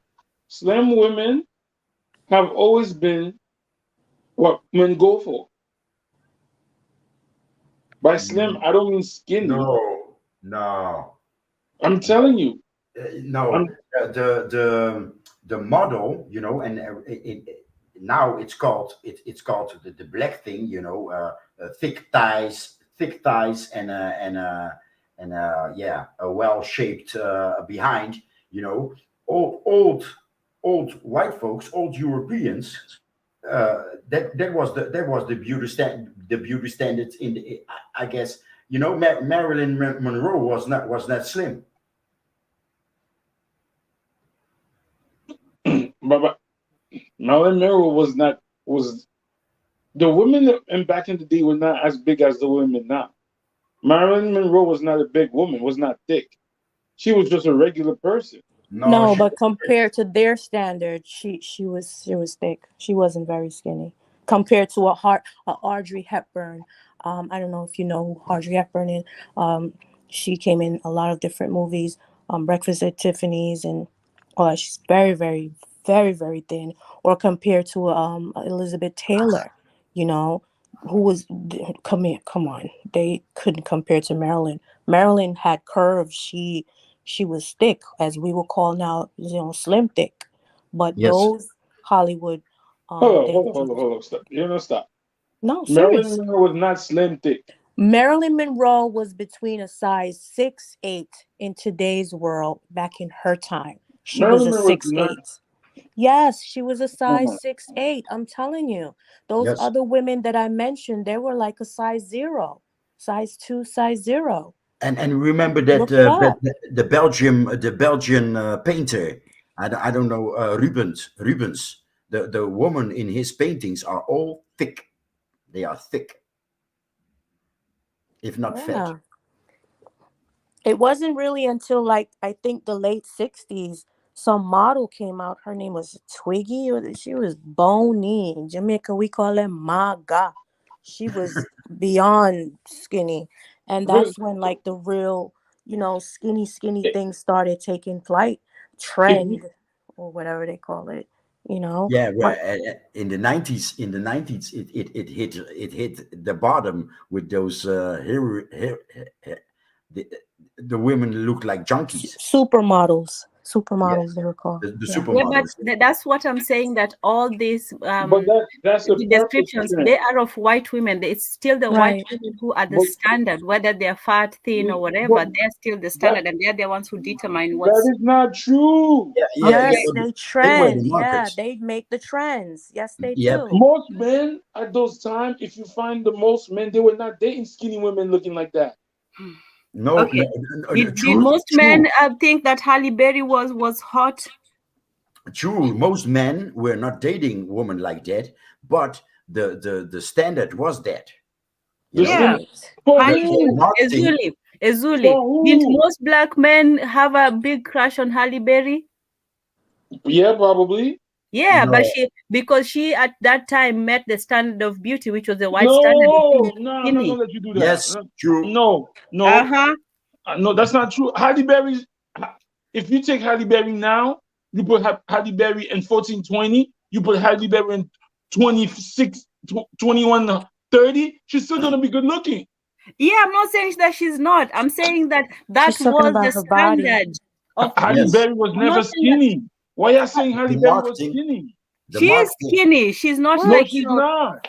No, she's Holly is not. at, That's tiny. a at What are you that that's a time, talking regular about, size. Azuli? Yo, go at take her best, nah. at her height, she was a skinny No, lady, she was Yes. white not. girl No, she was looking, not. She was not. biracial. Okay, If you okay, take we're if seeing you go different take values. pictures of women, if you take pictures of women between the 1960s, 70s, between the 1940s to the 19 to the end of the 1970s, most women are slim. And, It's no, it's with the that's too introduction early. of all this stupid food and this and that and the third. Nobody looked at those models and thought that they were the standard, that their body was the standard. How are we gonna say that? Most men didn't look for that at the But time. Azulim, the everyday woman was not as slim as the women in the commercials, Yes, I agree. But she right? was not So, thick. so She was but slim the though. trick is in marketing. The trick is the goal is to sell right? So the models actually are actually, you know, the slim or the skinny, the bony look, the bony look is is not realistic.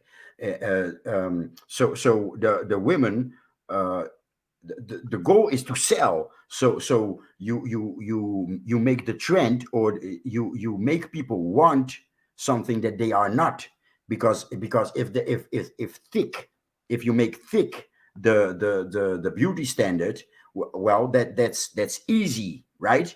And if they have to work, if they have to buy something, if they have to lose weight, and go to Weight Watchers. Weight Watchers was big in the 80s and 90s, man. Watchers was big. So it's a whole market around Hold losing. on. You mean to tell me that what's that white supermodel? You mean to tell me Cindy Crawford was skinny? You don't Cindy think Crawford Cindy is one of the. Crawford was skinny? Yes. Cindy Crawford was. You call that skinny? No, Yes. you guys are looking at those women with the eyes of 2020. These women were not skinny. How is that skinny? What, you think she was fat, Cindy Crawford? The name rings a bell. Who was that again? The one with the Cindy, mold on her upper lip. Brunette. Cindy Crawford was not skinny. I don't understand what we consider Cindy skinny. You Was she so what thick? what do you think Was she she thick was though? Let me Yeah. Google that. Cindy Crawford. What you think she Cindy was thick, Crawford was Azuli? slim. Get her. Cindy was Find slim. her in her prime. We're going with primes now, not what she is now. Just prime Cindy look. Crawford is a skinny Yeah, lady. She was I don't not know a what skinny he's lady. talking about. He's just seeing them and adding on some, you know, Cindy you Crawford know is the way not. the camera You add looking 10 at pounds. you're Zuli's looking at eyes just you add judging adds Cindy extra Crawford. You judging us. Cindy Crawford with the eyes of today. In the 90s, Cindy Crawford was not one of those models that they were looking at, she's too skinny. There was some of those women that was looking extra But skinny on the not runway. you. She's so skinny. She's Izuli. actually skinny and Izuli. Cindy Crawford pretty. was not She's skinny. not she's not skinny like you. She's actually very Listen, pretty with her skinniness. I don't know why people want white girls to have big asses. I think listen, that they're pretty just the way they are. Oh my listen, god, did guys. I say that? That's Listen, terrible. guys. I googled the name, and I literally find films and TV programs, right? And I Hmm. literally, the second image is Cindy Crawford, Shape Your Body Workout, 1992. And she is skinny on the image. Yes, she is. Just like Skinny. what's her name? Linda Evangelista, Claudia Schiffer, Thank Naomi you. Campbell, That Kate was the Moss. Are you kidding me? Christy Turlington. Those are all oh man, she supermodels. They were knows them all. bony. Tell them you're not. Bony. You could see their vertebrae in their freaking back. Are you kidding me? There were people literally dying to look like these women. They were Yes, starving yes, themselves. Bulimia was big back then. I had yes, several friends in high school who were just like starving themselves to look like these girls. They were yes. bony. In my Okay? teens, Azuli. my first girlfriend also, she used to eat, and she was right, thick. She was thick, if not fat, and she used to eat and then go puke, go to the, stick a finger in a throat and puke, right? Yeah. So skinny was no skinny, and Cindy Crawford, you can Google it too. Skinny, bony, Yeah. in her Yeah. prime, bony. Yes. Just like what's her name? The beautiful Iman. Yeah, Bony. those are the Those kinds are that they liked, and those are the kinds yes. that they pushed. The skinny, even with the black girls, they like the skinny black girls. They're not promoting, thick. Beyonce started that thickness, I think. Yes. Yeah, she had a no, actually J Lo kind of did. But then Oh, okay.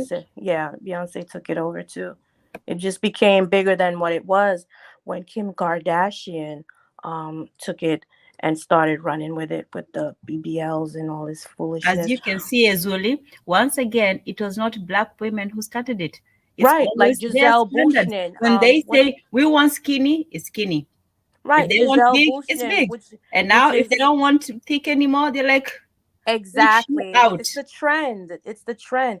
You look at someone like Tom Brady's wife, Giselle. She is bone tang. She is bone tang. She's, I mean, just bony. Just look at all the women they're with, the NBA players, Yeah. the ones, they're not, most of them are not thick. They are just regular, skinny, pretty white women. Yeah. Bony. Jen, stop lying. Stop saying that. That is not true. You have just, okay. Azuli, what's wrong? What's wrong with I your eyes? know. How are you saying Why that? are you imagining all That is this not with true. the That is not What's true. wrong with your eyes, Azuli? Yeah, man, Azuli. You're Get making them checked. you guys are making shit up right now because Oh my God. what Wow. you're saying right now is what we were talking about. Your truth. That's your truth. You're saying Oh, right that's What? a good You spin. can look it up. This is not us saying it. You now. can look it up. That is what you're saying. Most of the basketball players are not dating skinny women. Okay. Stop it. LeBron James' wife is skinny. Okay, let me ask you. Tell Dwayne me. Wade's wife is skinny. I'm talking about the white girls that they're dating, not the non-black ones, the non-white ones. Give me a skinny, a white girl who's thick. I don't know. What do you mean? I don't know what you talk. I What is say- thick? What is Okay. What is thick? Okay. Let's take Kobe. Did he date a thick Mexican girl? Good one. She was not skinny. Yes. Yeah. Who else? She was Charles regular. Barkley. Barkley's wife is also white. Did he date a thick one? Dr. Dre, did he date a thick one? Which thick ones? Please name me one. None of the above. Stop. None. Kobe's wife was not skinny. She was not thick either. What does that? She was regular. Yeah, that's what I'm saying. They're either regular that's or saying, yeah, that's skinny, not what you're but they're saying. not thick. You're trying to make it sound like they like that the thickness is the standard. I'm saying it's not the standard. Right. Yo, It's not And you the know what? trend. You know what? Also, Azuli, you have to understand, rich people are not fat people. Okay? Exactly. You really see a They rich put person contracts that or you a cannot wealthy gain weight. person that is fat. Very, very, very, very. Like they'll divorce their wives if their wife get fat. Like, Yes. you're getting too fat. I'm going to get. Look, Yes. my goodness gracious, and they're the ones who set the beauty standards. So, Angelina Jolie, she is skinny. Yes. What's her name? Jennifer Aniston, the girl next door, skinny. Scarlett Johansson, she has some curves. I'll give you Scarlett Johansson. I'll give you her. Maybe a little bit. If thickness is what you're saying is the trend now, show me the thick model that's on Vogue. Show me the thick model with the ass that's on the runway. Show them to me. Name the supermodels right now. You're making my point that skinny has always been the standard. Thickness No. You just said that they decide which one is hot. Skinny is hot this way. Thickness is hot this way. But show me where on the runway right now that they got women like Kim Kardashian. Let me explain it to you, Azuli. So for them, the standard of beauty is not thickness. It's slimness. It's the Cindy Crawford, what's the name, skinny type. Those are the types that is considered to be pretty. And that's why they like skinny. Skinny is pretty.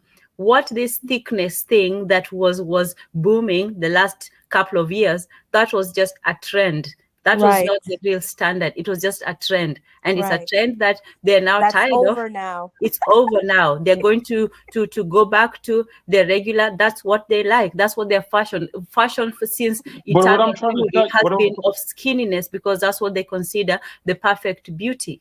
From the flappers, even the flappers, we were talking about that with Jose earlier in the 1920s. The flappers were known to be very skinny. There was this one lady who only ate a grapefruit a day or something like that, and their whole thing was that they were skinny. They were, this waif-like, things that could soon any time. For them, frailty is their strength. a white woman's, oh, I can cry at will, I can swoon and faint at any moment. That's for them what they consider to be pretty, and that's what their men like. So yes, even the voluptuous models in the art, that was considered to be almost like a sacrilege. Like, oh, what an offense. Oh, he's putting all these women with these scarves and so on. But those artists like Rubens, he was trying to portray women as they really were. But the ideal was supposed to be this very slender woman. So yes, for them that has always been their standard of beauty, and we're saying that this trendy thickness stuff, but what I'm trying to tell you,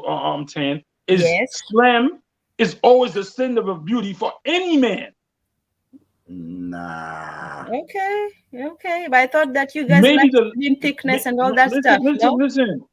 Yo, that word thickness that you're using, it just got coined. There was no such thing as thickness in the 90s. We didn't call it thickness. What was it called? I don't know what it was called. When I was in junior high, I never said, "Oh, look at her, she's thick." No. In the 90s, thick was just fat. And Right. in the 90s, the models look like no. Thick was not fat. Yes, Thick was not fat. I don't know what y'all talking about. I don't know what y'all talking about. It is. Thickness was not fat. The whole term didn't even exist. So what is Lizzo? Yeah. So what is Lizzo? Oh, forget it. Lizzo is fat. Yeah, she's obese. So that was how. So what? I don't understand what y'all mean by thickness, because when I was in junior high, when I was in high school, and I saw a girl that was shapely, I never said, "Oh, she was thick." Because it never existed. These were new terms. But you know what these women were? They were meaning that the upper body was smaller than their lower body. You know what thick was called in those days? I don't know in English, but in Dutch, it was full. The Dutch word "full" and translated to English, that's full. So and not full with double O, but FUL. FULL. Full. What I'm trying to say is that that thing that you're trying to say, that there was a time I'm saying slim women, meaning that women that were not. So if you're 5'7", I'm going by the range that you're supposed to be at least 140, or men always like women who were slim. So whether it was the black men, maybe the slim for black men was a little bit thicker than the slim for white women, for white men and Asian men. But for it to say that, oh, black men wanted thick, fat, no. Okay. Let me just ask this one question. Okay, when we talk about thickness, we mean a thick behind, and I think that only black men are specifically, very much particular about that aspect of a woman's body. It's not that other men don't care about it, but I think that black men care about it more. Is that fair? Is that true? I mean, based on my friends and surrounding, yeah. Okay. Yeah, so thickness is not so much that she's fat, it's just that she has a big ass. But what I'm trying to say is that I agree with you. I agree with what you're saying. The hip ratio and the ass ratio is usually more than the other. But okay, what about Sergeant Bartman? The corset that those women were wearing with the fake butt. What didn't they trying to imitate black women? I'll say that again. Sorry, I didn't understand. The clothes that the white women were wearing back in the 1400s with the slim waist and the big bottom. Who were they trying to imitate? Oh, the dresses that you're talking about? Yeah. Well, that was another form of trend, like what we're talking about. Why are you saying it was not a trend? Women were wearing that for 100 years. No, that's a form of trend. That's what they wore back then. The scarlet type. Yona. Yeah. Weren't they trying to imitate black women? I don't know about that. I don't weren't know. we all in chains? What do you mean you don't know? 1800s. What do you mean you don't know? So you think those dresses that made them look like they had big butts was just for show? No, I don't think they were well, trying to look like they had big butts, Azuli. So where That they get was that from? no, that no, no, was no. They were. uh, I guess that I'm guessing that they were trying to look like they had big butts. But what I doubt is that they were trying to copy black women. It's right. So y'all it's wilding. Y'all contemporary. wild. Y'all wilding. So It's black. It's Black which History race? Month. What? Uzuli. It's Black History Month, and every those are that's that Black History Month BS. I'm sorry, brothers and sisters, uh, but I think it was the trend to have a big butt. That I So agree. when white women I doubt they were copying black women. when they go get lip injection, they're not trying to imitate black women, black people. Okay, okay, Ezuli, what if they were trying to imitate black women? What I'm Again, saying, it's not what if they were trying to imitate black Okay, women okay, because if they black were, women. what does that mean though? That means that they had envious for the African features and the black features, and Yeah, they didn't have it. yeah, that could be too. That could be It- too. But they're only doing that to get their men. They're trying to do. Every woman compensates for what she doesn't have. So if they felt that they didn't have a big butt, they wore the clothes that and give the men that illusion. But the but men why still. were they trying to? Why were they doing that though? Because the white man was looking at the black women. back in the days with the big with the false big butts, right? I don't know if they were trying to copy a black woman, but nowadays with the cheekbones, the fat lips, yes. Let me tell you something, Azuli, though. Let me tell you something. Women are always going to be envious and jealous and imitate other women. Other Like I women, said, yes. what women don't have in themselves, they'll think that, That is not true. let me finish, Azuli. Let me finish. Let's just leave race out of it. Like, if you cheated with a woman, the first thing is like, what does she have that I don't? So Right. Facts. yeah, yeah, so she'll be like, oh, so that's what you like. Oh, then I'm going to change myself so you can like me for what I am and what I'm not. So the same thing with black women. They say, okay, I'm proud of being black, blah blah blah blah blah, but they also wear white women's hair because they think that's what their men like in white women. So they're trying to be both black in their skin and white in their hair, so they cover all forms. So if you like that whiteness hair, oh yeah, I have some flowing locks. You like that wind hair, yeah, I've got that too. But if you Yeah, like your black good woman, I good have your point, black. man. I'm every woman basically, like Whitney Houston said. Good points. Good points because white women want the cheekbone and the fat lips, and black women want Yeah, so it's the same thing with the white women. yeah, So they're also telling that yes, they're white men that we have the hair, but we can also put on okay, some butts. yes, but Yeah. let me finish. So let me finish. White women have the lips and the cheekbones, and black women do the noses, and then it What That's do looks you too fine. mean? Like they that's too contour the different. nose, or That they have that's too nose that's too jobs? Nose job. Okay. contour of the nose and the nose job is the same thing. One is just temporary, one is just permanent. No, But I disagree. it's the what do I have not. I think Tan hit a good point. It's No, what I do I disagree. have I not. disagree.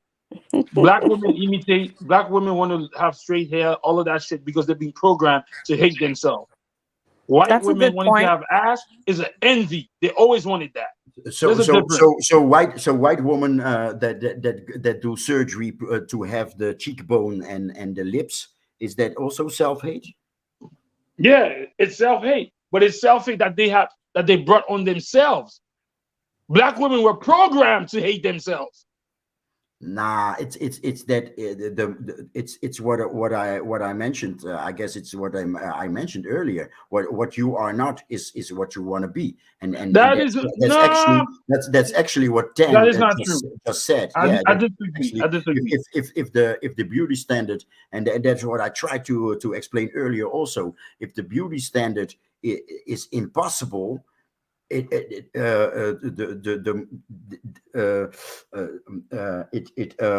my English, man, it's the revenue. Yes, the revenue is larger if the trend is practically impossible, like in the 90s, those models looked like heroin junkies, and everyday females were puking, were they were sticking their fingers in their throat to what's that called? Yona mentioned that, quote Yeah, unquote, just bulimia. bulimia. Yes, bulimia was big in the 90s, because it was impossible, so it's exactly what Tan says. What does she have, what I have not? I Well, disagree a, one skin, a, hundred skin, percent. a skinny body.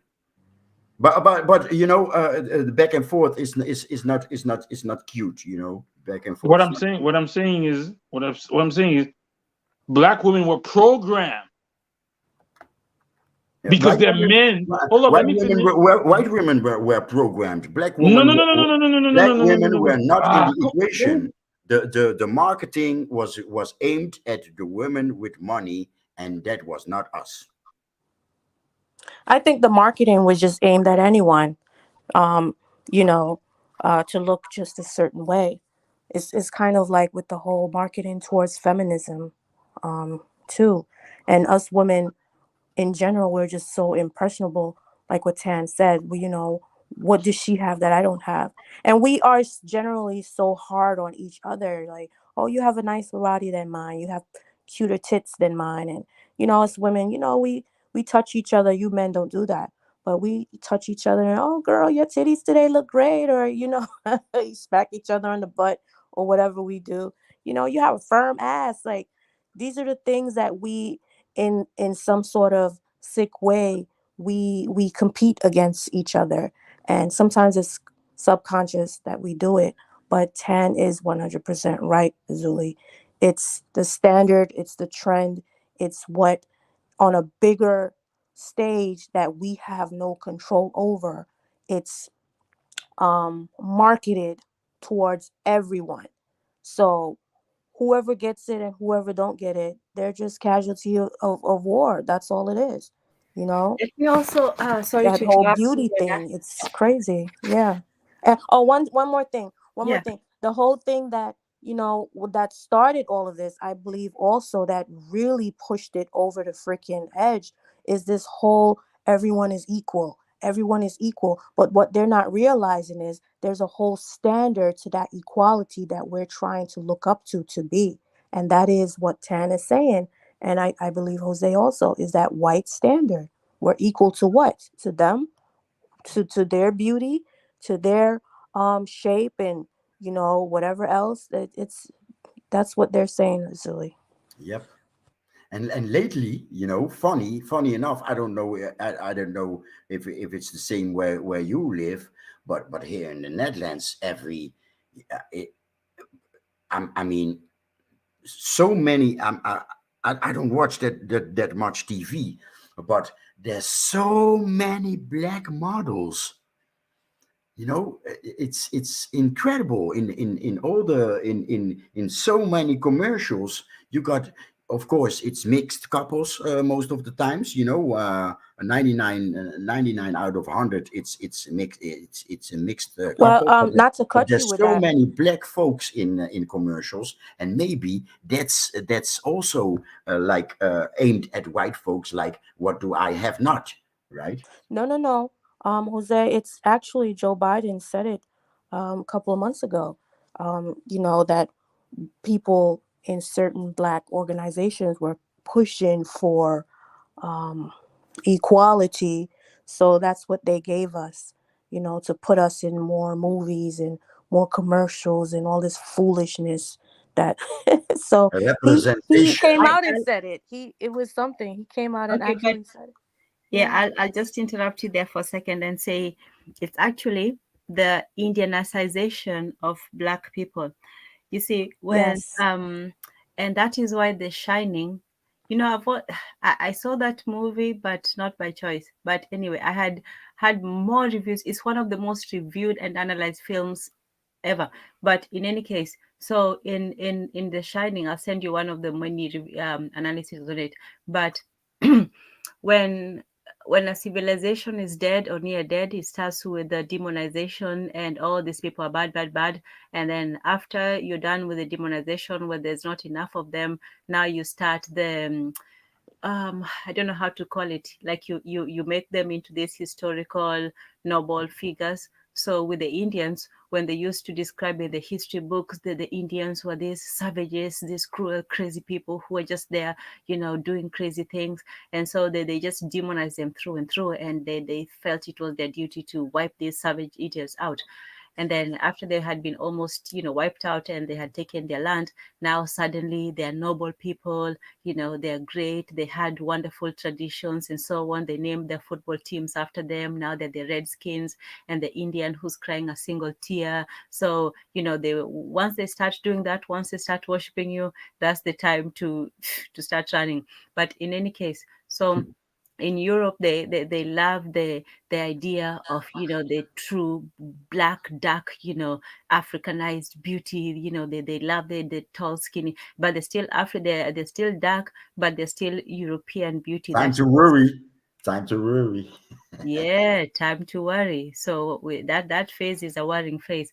That's why I sent you that, guys. Like Snowpiercer is a continuation of chocolate, Charlie and the Chocolate Factory, all that stuff. Because Yeah. That was yeah, something. yeah, they've already, you know, relegated you not to a That was something. Mm, man, mm, this movie analysis, there's so much that they bury inside. Like, it's just mm-hmm, sick. Like that Coraline thing with the portals and stuff. And this is a children's movie, but the mm. stuff they talk about is so occultic and deep. It's like, They put it right in front of whoa. our faces, but human But beings are so dumb. We think that it's entertainment. Like, okay, yeah, wow, that was nothing so is good. that That's such a entertaining. good movie. No, it's not movies. But in any case, what I was saying earlier with I wanted to go back to what we were saying about, you know, the trends, like Jose was saying, they come in waves. You don't look at it at, oh, it was aimed at everyone. No, it was not aimed at everyone. It starts in waves. The first wave, like I said, is, you know, the rich people at the top, then, you know, the fellows, you know, at the bottom, and then, you know, the other people at the bottom, and the women, and then the black women. So when once it gets to the black women, it's like it's been used and abused and just corrupted through and through. Like what you're saying is baby talk to these people. Your critical woman, black woman theory, blah blah blah nonsense, BLM, intersectionality stuff is stupid. It's nonsense to where this whole thing came from. Like people don't even understand. They take these ideas and then they think that they came up with them. They didn't come up with them. These were just things that are put in your head, and they're put in such a simplistic fashions that, you know, you don't even understand what you're saying. So, you know, we didn't come up with these things. We just take them and we run with them. This whole independent thing, this whole that was you know, just things that are given to us. So our standards of morality, of what is right and wrong, is still under the umbrella of somebody else's. So it's really, there is no black, you know, Twitter. There is no black standard of beauty. There's only one standard of beauty, and that is determined by, you know, the people who are on top. It's the white men who determine, you know, the standards of beauty, and they determine that it's white women. And, you know, they want the white women to be skinny and to have, you know, a flat ass, and to almost have a like a boy shaped body. So once in a while, if they do let, you know, like a Kim Kardashian, that's just a trend. That's just to almost to put up her up as ridicule, like they did with Sarah Batman. They're not putting her there because they love the black one. You remember that whole speech? I know you don't want to remember it, but that Khalid Mohammed speech, that white man saying, because I love black women. You think he really loves black women? You think what they did to Sarah Batman is love for black women? No. They love to humiliate black women, and even if it's a Yes. love, it's a sick kind of love. So, you know, yeah, that whole thing is just a trend. They know what they like. They like what they like. You know, they like the women a certain way, which, hey, respect to them. You know, hey, they like the boyish look.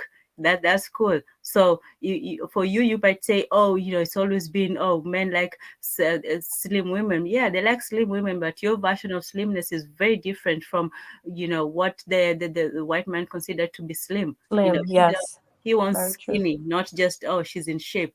No, Venus, Serena, yeah, they're too big for him. Even Beyonce, she's too big for him. Yeah. But anyway, yeah, I'll just end there. It's true. Now you mentioned Beyonce. Beyonce had the body shape of Marilyn Monroe. When Hey, she but first started. yes, Yes. Very now true. she's bony. That is not true. Beyonce was skinnier back then than she is now. What are we talking about? Nah, silly, What are come you talking on. about, bro? No, she was You're very tiny back serious? then when she started. What are Her we talking body's about? got a little bit thicker now. She Yeah, but good. compared to her bandmates, she was usually the wider of them all. No? Yes, yes. She was not Yes. wide. Stop saying that. She Yeah, had she curves. was. She had Right. curves. Yeah, Having but curves that's has what I'm nothing to do. saying. Kelly. Carbs, wideness, I don't know what to call it now, but yeah, I mean, she come on, Azuli. oh Compared to my Kelly and goodness. Michelle, Having Beyonce was curves, thick. having Yeah. curves has nothing. First, I want to go back to what you said about Sarah Bartman. Mm-hmm. That was envy. That's a Dutch name. Do you people realize that? Her name was Baardmans is beard man. What does that mean? Beard man. Baard is beard, and yeah, man is man. Wow, like a beard, like you grow on your chin? Yes, sir. Wow. Yes, ma'am.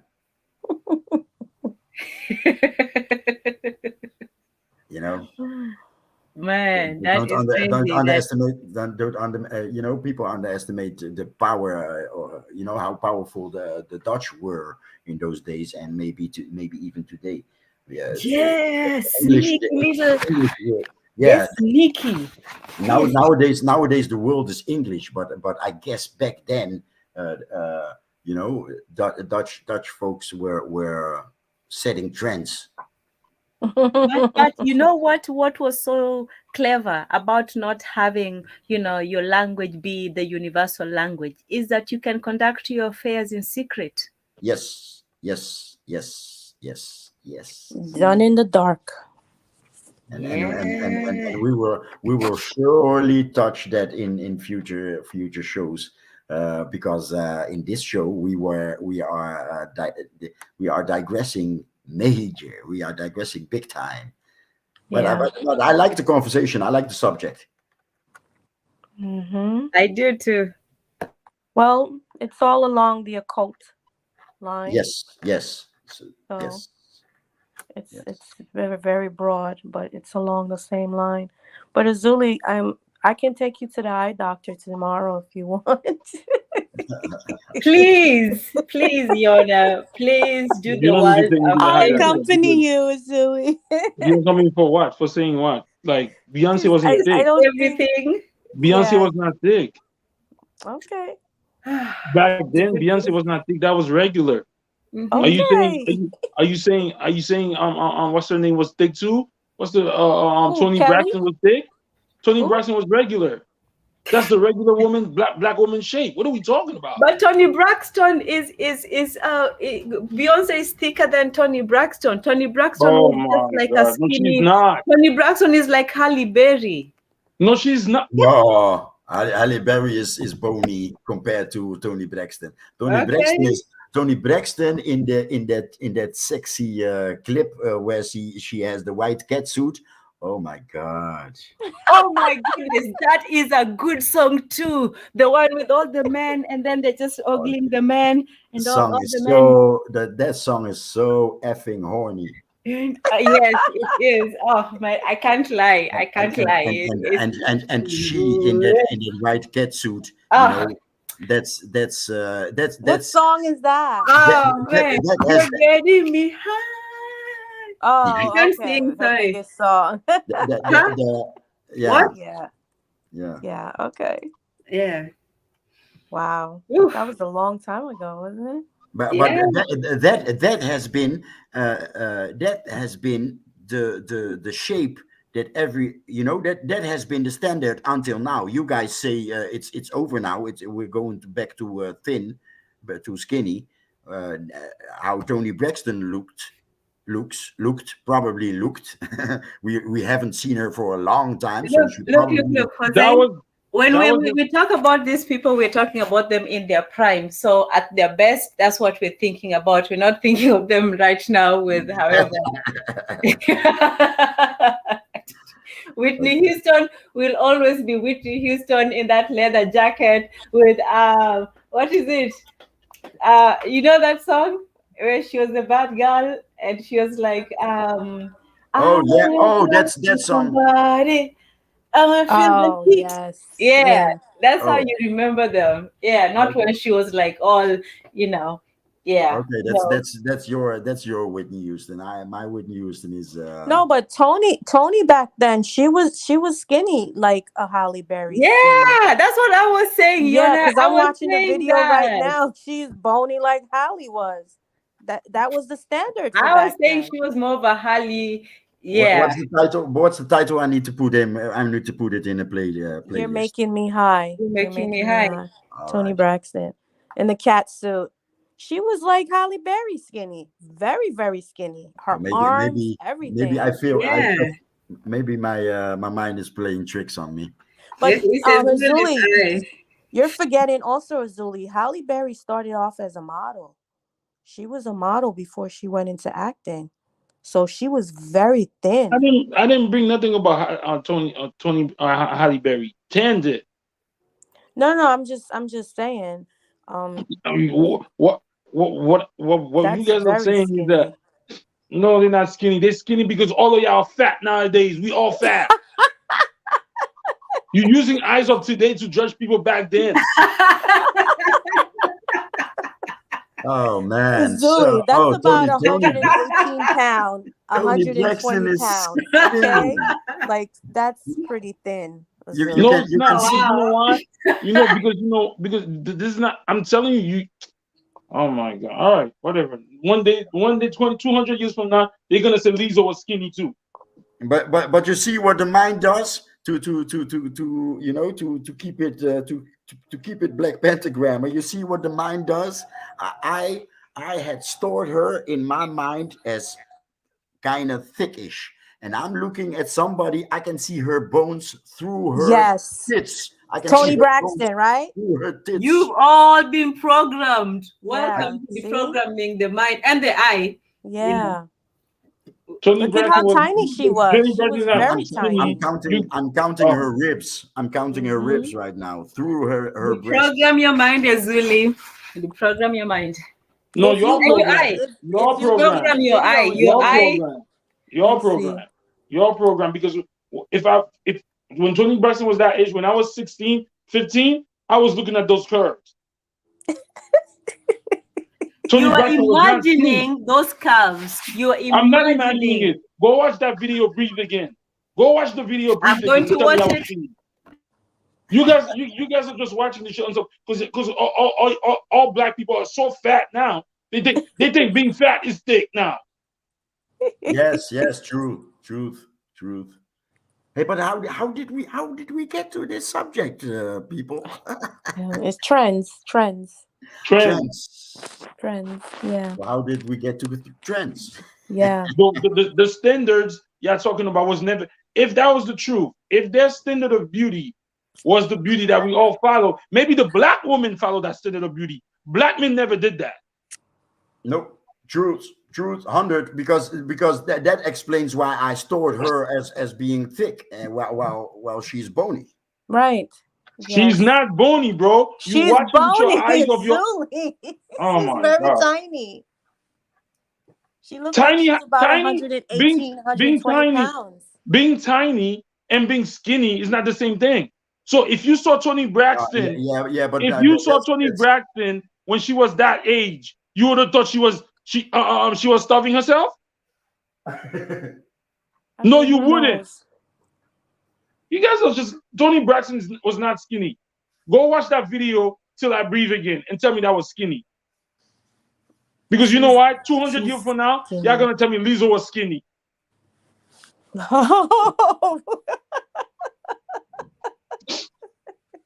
That's a good one. I don't think so though, but okay. Yeah, I think so. Because now they say Lizzo's thick. What? Who said Lizzo is thick? She's not thick. She's fat. That's me. Look at you. Yeah, that's that. You see how tiny she was? Come on. She was very tiny back then. That's skinny, Zuli. That's really skinny. And she's like 5'2". She's like 5'5" or something.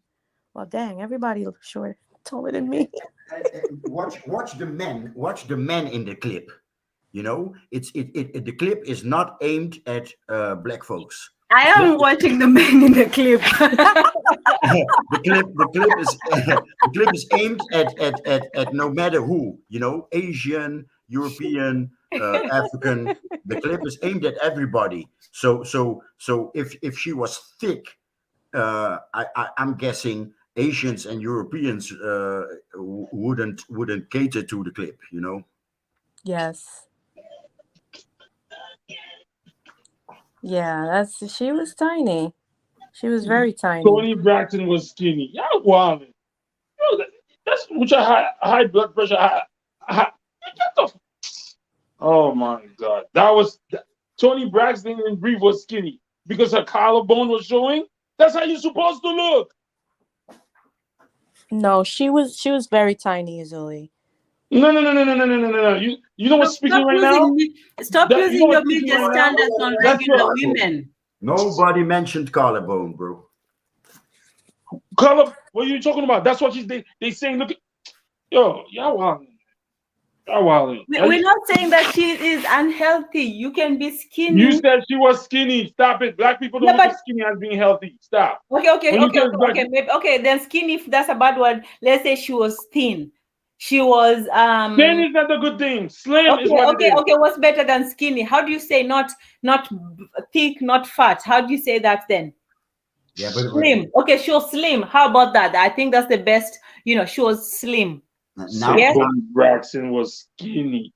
Okay, she was not skinny. I remember when I was a kid, I had a crush on Tony Braxton. I never saw Tony Braxton as skinny. People are bigger okay. Do you prefer the word slim? Now it's a word game. Now it's a word game. Okay, let's move on with the conversation. Yeah, word salads. All right. Okay. Tony Braxton. Yeah. What y'all talking about is big we don't program. Want to spoil Azuli's love for Tony. What this proved to me is that you guys are living in your truth. Your truth. That's what it's brought into. Your truth. That's a good one. So there's 3 people over here that's saying Tony Braxton was skinny. Mob mentality, trying to sell me I need a doctor. Meanwhile, when we was younger, we never saw Tony Braxton as skinny. No, we saw Tony Braxton as skinny. Never. Maybe you did. The men never saw Tony Braxton as skinny. Yeah, black men never saw Tony Braxton as skinny. Especially Halle Berry when she went up for the Bond girl in James Bond. She was very, very tiny. When she did that, she lost even more weight. Yeah, she even said that, you know, her doctor was saying she needs to go. Your truth is completely to yourself. This truth. is what she was saying also. She lost a lot of weight. Halle Berry was never thick. Halle Berry was never... No, I never said she was thick. Halle Berry's far from thick. She's always been a skinny little biracial lady. But for the Bond role with James Bond, she really, you know, she lost even more weight. She became like Kelly Rowland, tiny. And Kelly Rowland is tiny. Even until this day, she's very small. She's not small, bro. Well, Kelly Kelly gained a Rowland is little not weight, small. but when Kelly came out, Kelly was bony. Kelly was like Aaliyah. You know Aaliyah. Remember Aaliyah, right? Like Aaliyah skinny. You're gonna stop naming any more people if you don't want to get more attacked. No, I'm just saying you guys are complaining exactly what you're talking about. You're They're doing gonna my get rule, it. saying I need the doctor. You just prove your own point. I need to get my eye checked because it's like when you were in high school, when you used to go up them stairs as a freshman, you used to think those stairs were big.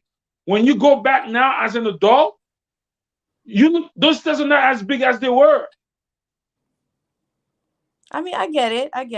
We get it.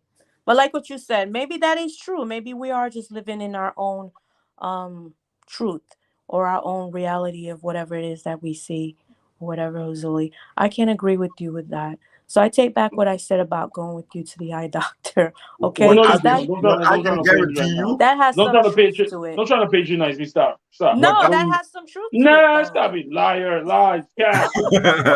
what I can guarantee you, is that in my memory she was thick. And maybe see, creating your own truth. There you go. That's why I said I can agree with you, Azuli. And of course, when I say thick, I don't know what you guys imagine, Right, but right, more than what I just saw in the clip. right, right, right. And more than what I saw too, because I was like, wow, she was really tiny. But you know, it's according to We everyone's may be living in different realities, so reality, right? let's Everyone's truth. just agree that maybe when we see some things, other people may be seeing something else. So yes, Kind of Azuli. like beauty, right? No, the reality you're living in is you're living in the reality of fatness. So I think everything was skinny back then. That's what you're living in right now. Maybe we all agree with that. You ever watch Martin? You ever watch Martin? I was watching Shanae today arguing with Palm outside the door. When I was younger, I used to think when I used to see Pam and Gina, I used to think they were thick as hell. But now when I look back at them, guess what I say? Oh, they were skinny. Because you know why? I'm surrounded by fat women. My reality has changed. So y'all gonna say Pam? You're gonna say Pam and Gina were skinny too? Go watch them back then. As a young man coming up with all my raging hormones, I used to think Pam and Gina were thick as hell.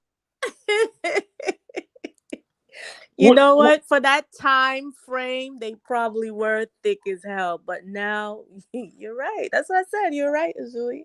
I agree with you. Because back then, when I watched Pam, and I'm like the same thing too. I'm like they had big butts, the nice waist, they had a great shape. And nowadays is completely different. So No, you're right. for me, I thought that Pam was slim, and Gina was a bit chubby, and Pam was like that lady. Okay. First of all, we cannot use you because you wasn't watching. You never watched Martin when Martin was on in the 90s. I You did didn't have watch Martin. We watched when? Martin. When did you watch Martin? What year did you watch Martin? I don't remember what. I think it was in the Exactly. You was not 90s. watching Martin I when did Martin watch. was. You watching the How same? you gonna tell her she wasn't watching? She was watching. She No, she said wasn't. No, she that's wasn't. her She just. reality. That's her truth. Yeah, Oh, thank Martin. you. We Thank watched you. Martin. We watched Fresh Prince. We watched Family When did you Matters. watch it? When did you watch it? Let me see. I left maybe around 96, 98. Yeah. Okay, there you go. See, that's her truth, Azuli. How you gonna tell her? She said No, she that's watched it. exactly. Her from Kenya. She wasn't watching Martin at that time. Please. She started watching Martin when Martin was syndicated. How you was seeing? How you was watching? You had cable in Kenya? Stop. No, but they had certain shows out We there. had What do you a say? local television show, and They had a weekly broadcast where they brought us, shows from America, from Germany, from Japan, from Mexico, yeah, from all these different places. And Martin was one of them, the Fresh Prince. So they had 3 months where you watched one series for a couple of months, and then you watched another series for another couple of months. Oh, So that's pretty cool. How you say Gina was fat? You said Gina well, was fat. even well, her face was kind of fat, and she was just generally just she Uh, was a chubby girl, not see, fat, again, just chubby. again, it goes back to what we were talking about. Gina was never fat because Gina was very muscular. She was very athletic. So what Okay. you're saying, what you're looking at, see, this is why this world would never change. That's your truth. Your truth is that Gina was never fat. I didn't say she Gina, was fat. I just said she was chubby. Chubby is not fat. Chubby is just you what are have you a talking little about? You bit. don't know what chubby means? Yeah, Chubby's it just fat. means that no. Chubby Okay, look at is the like, definition of chubby. Look at the okay, definition of like chubby. Jennifer Hudson before she lost the weight. She Oh, wasn't she like, was chubby. She was yeah, she chubby. was chubby, but she She wasn't G, fat. was. oh my, you're 10. Do you know what chubby means? Yes, I just No, told you as I example. understand. As a woman, see, this is the thing, Azuli. You're not a woman. We are Mhm. women. We know our own codes for certain things. So I understand Yeah, exactly the what code of Tan is saying. delusion. That's why you understand it. You're Whatever it is delusional. that you want to You're call right. it. You're right. My bad. Tan I and I are apologize. If females. Gas was here, Gas would have Yeah. saved you. All right, you're right. Delusional. Tan and I know our female anatomy, so we know Google how chubby. Google to chubby relate and to see what each the other. pictures come up. Who is what? Google the word chubby and see. No, but we as women, we know what I don't care what you say. we're You know, saying. Google chubby. And I get what Guys, she's saying. Like she had like a Chubby chubby fat. type face. Even guys, Jennifer Chubby fat. Aniston, Jennifer Lawrence guys, also. She was guys, chubby guys, too. ladies and So gents, yes. ladies and gents. We're lifting the bar or we're ending the show. No, it's not. The show is not ending Let's the show. flip Jose, it's the same thing. We're talking about reality. Is it true or not? Obviously, this is proving that everybody have their own truths. Okay, good point. That's true. Good point. I agree. Good point. She said Gina was chubby. Chubby, if you Google chubby, chubby's like fat. You know, before you guys were on, me and Ten, we actually touched it. So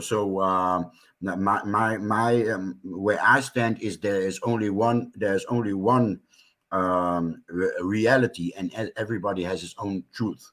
So yes, actually yes, this is Black Pentagrammer, but it sounds very much like entertainment. So But reality wait, is not say true. that again, Jose. You said it's what? Multiple reality, but There's one. only one reality, but everybody has his own truth, and I live by that standard, right? Nothing that nothing that I defend, nothing that I believe what is truth is reality, because I expect that reality will always crush my truth.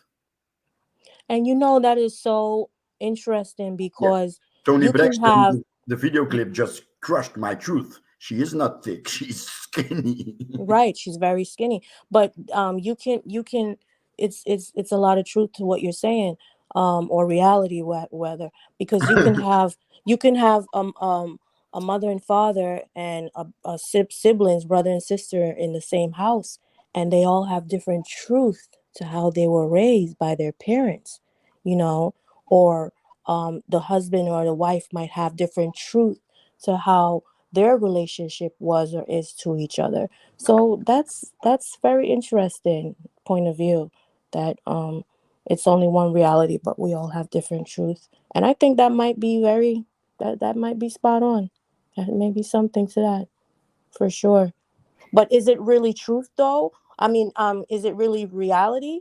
Or like is any of it real? Is any of one it truth? reality, different truths. I'll say this as a metaphor. It's not a complete metaphor, obviously, but that whole fable or whatever, I don't know what to call it, but when there was all these mice, and then they were asked to describe what an elephant was like, and one said, oh, it is like a tree, and the other said it is like a snake, and the other one said it is like a leaf, and the other one Yeah. said it Yeah. is like you know like um like the earth. So each one had a different perspective, and they were Mm-hmm. both right, but they were not all right. So, Right. the one who felt the tail thought that it was a snake, the one who felt the foot thought it was a tree, the one who felt the ears thought it was a leaf, and so on and so forth. So everyone had a different idea. So it's not so much that the reality is still going to be the same, for the man and the woman. Even if we see things differently, the reality is out there, outside of us. We can only grasp the truth, to the best of our, abilities. So, yeah, I mean, we can look at things and Or see. or or is Yeah, it go ahead. or is it upside down? Is it backwards? What you just said. That's true. That's true.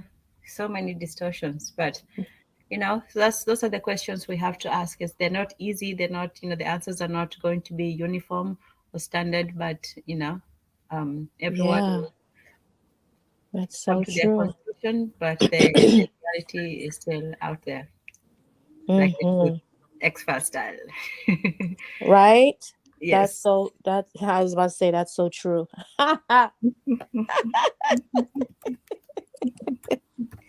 But I love these conversations though because it allows you to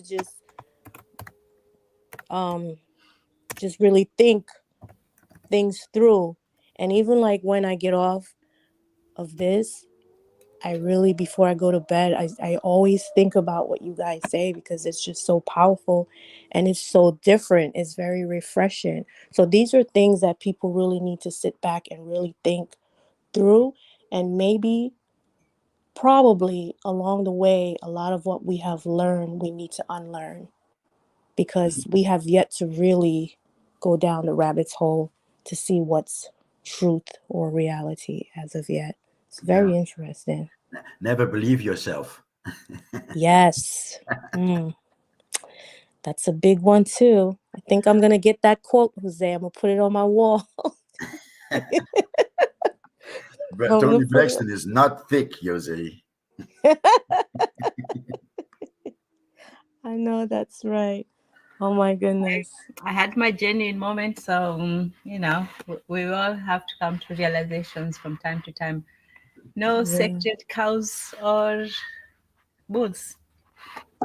Hmm. True, true, true.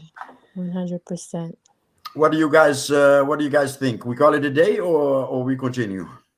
Yeah, I'm getting ready to I get think off. yes, probably later on. Eventually, it was a good demonstration.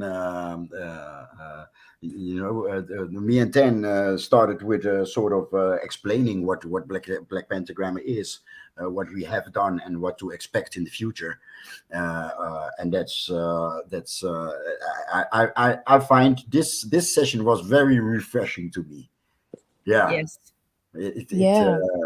it took me, I was like, we're talking, we're entertaining, we're entertainment gossiping, but even behind entertainment gossiping, there's Black Pentagrammer, there's that Always. occult, there's that belief and want certain things to be true, etc.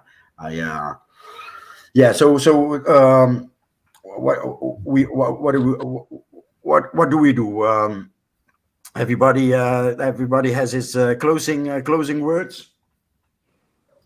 Oh man. Um, I'll go first, I guess. I kind of came on late. I'm so sorry, guys. I was kind of in the middle of something, but I was listening on the back end. Um, but it was a pretty good conversation, and I think we need to touch base with it again, especially with the trending. That's a good topic to go into. Um, you know, and I believe all of us had our truth and our reality tonight. And it was quite interesting what we all had to bring to the table. It was very, very interesting. And I hope the people who are listening finds it that it was interesting too. And they can go back and think things through and come up with their own reality or truth to what we were explaining or trying to get across. Yeah, so that's it. Do you guys share our sessions, or shoot the breeze, I do. or forecast, or yeah? Mm-hmm. I I have been in a social media fatigue, but I guess yeah, I guess I should start sharing again. Yeah, because these are the types of conversation people can have around, is it a water cooler we used to call it or whatever it is, or even on a long drive or something like that, or even Yeah. just sitting at home cooking, cleaning up, like what I usually do, listening to you guys in gas. It's very, very interesting, and it expands your mind to really think things through, you know, to see what is really out there. Yes. Thank you, Uzuli. Um, I mean, it was a great conversation. Just to realize that we all fucked. L's, and Truth. We're so, lost in our minds. so I guess that whole thing or your truth, that's how I feel. The way you make me feel, or my feel all these bias definition of the truth. It will be the destruction and is the destruction of humanity. So Mm. I understand, like maybe you said reality, but somebody could come to you and say, "It's what about my reality? My reality is that I'm a Martian. My reality that is that I'm a this and that and the third." So I understand how we want to differentiate between reality and the truth. But there was a time truth used to mean reality. Now that 20 years from now, people are going to say my reality is that I'm a green goblin or whatever. So I think the thing is once we start making reality or the truth, the absolute truth subjective, is the downfall of men. Oh Yep. yes, yeah. This is the fifth, right? The Mayas say Earth has been destroyed four times, and I guess those are the four elements: water, fire, earth, and the other one. The fifth destruction was the ether. So it's man. The thought, the mind of man is going to be destroyed. Yes, I believe that. Mm. So, but then again, it was a great conversation. So as usual, you expand your minds and stuff. So Yeah, thank you too. Then your closing words.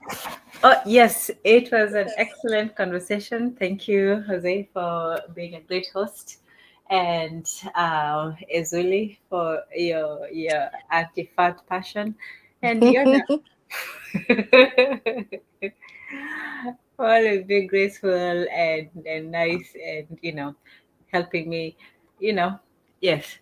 So I'll end with where we started with the whole idea. For me, is about control and power. Who controls your reality? Who controls your truth?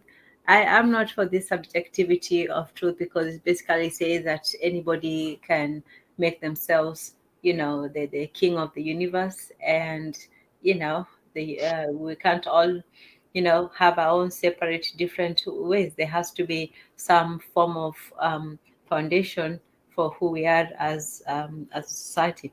So, but I think that also truth is absolute. Truth is there whether we perceive it or not. When they say a tree falls in the forest, it's still going to fall whether or not we're there. It doesn't matter whether we're here now or before. The earth is going to continue being how it is. The universe is still continue to live. So that is the reality. um that is the truth.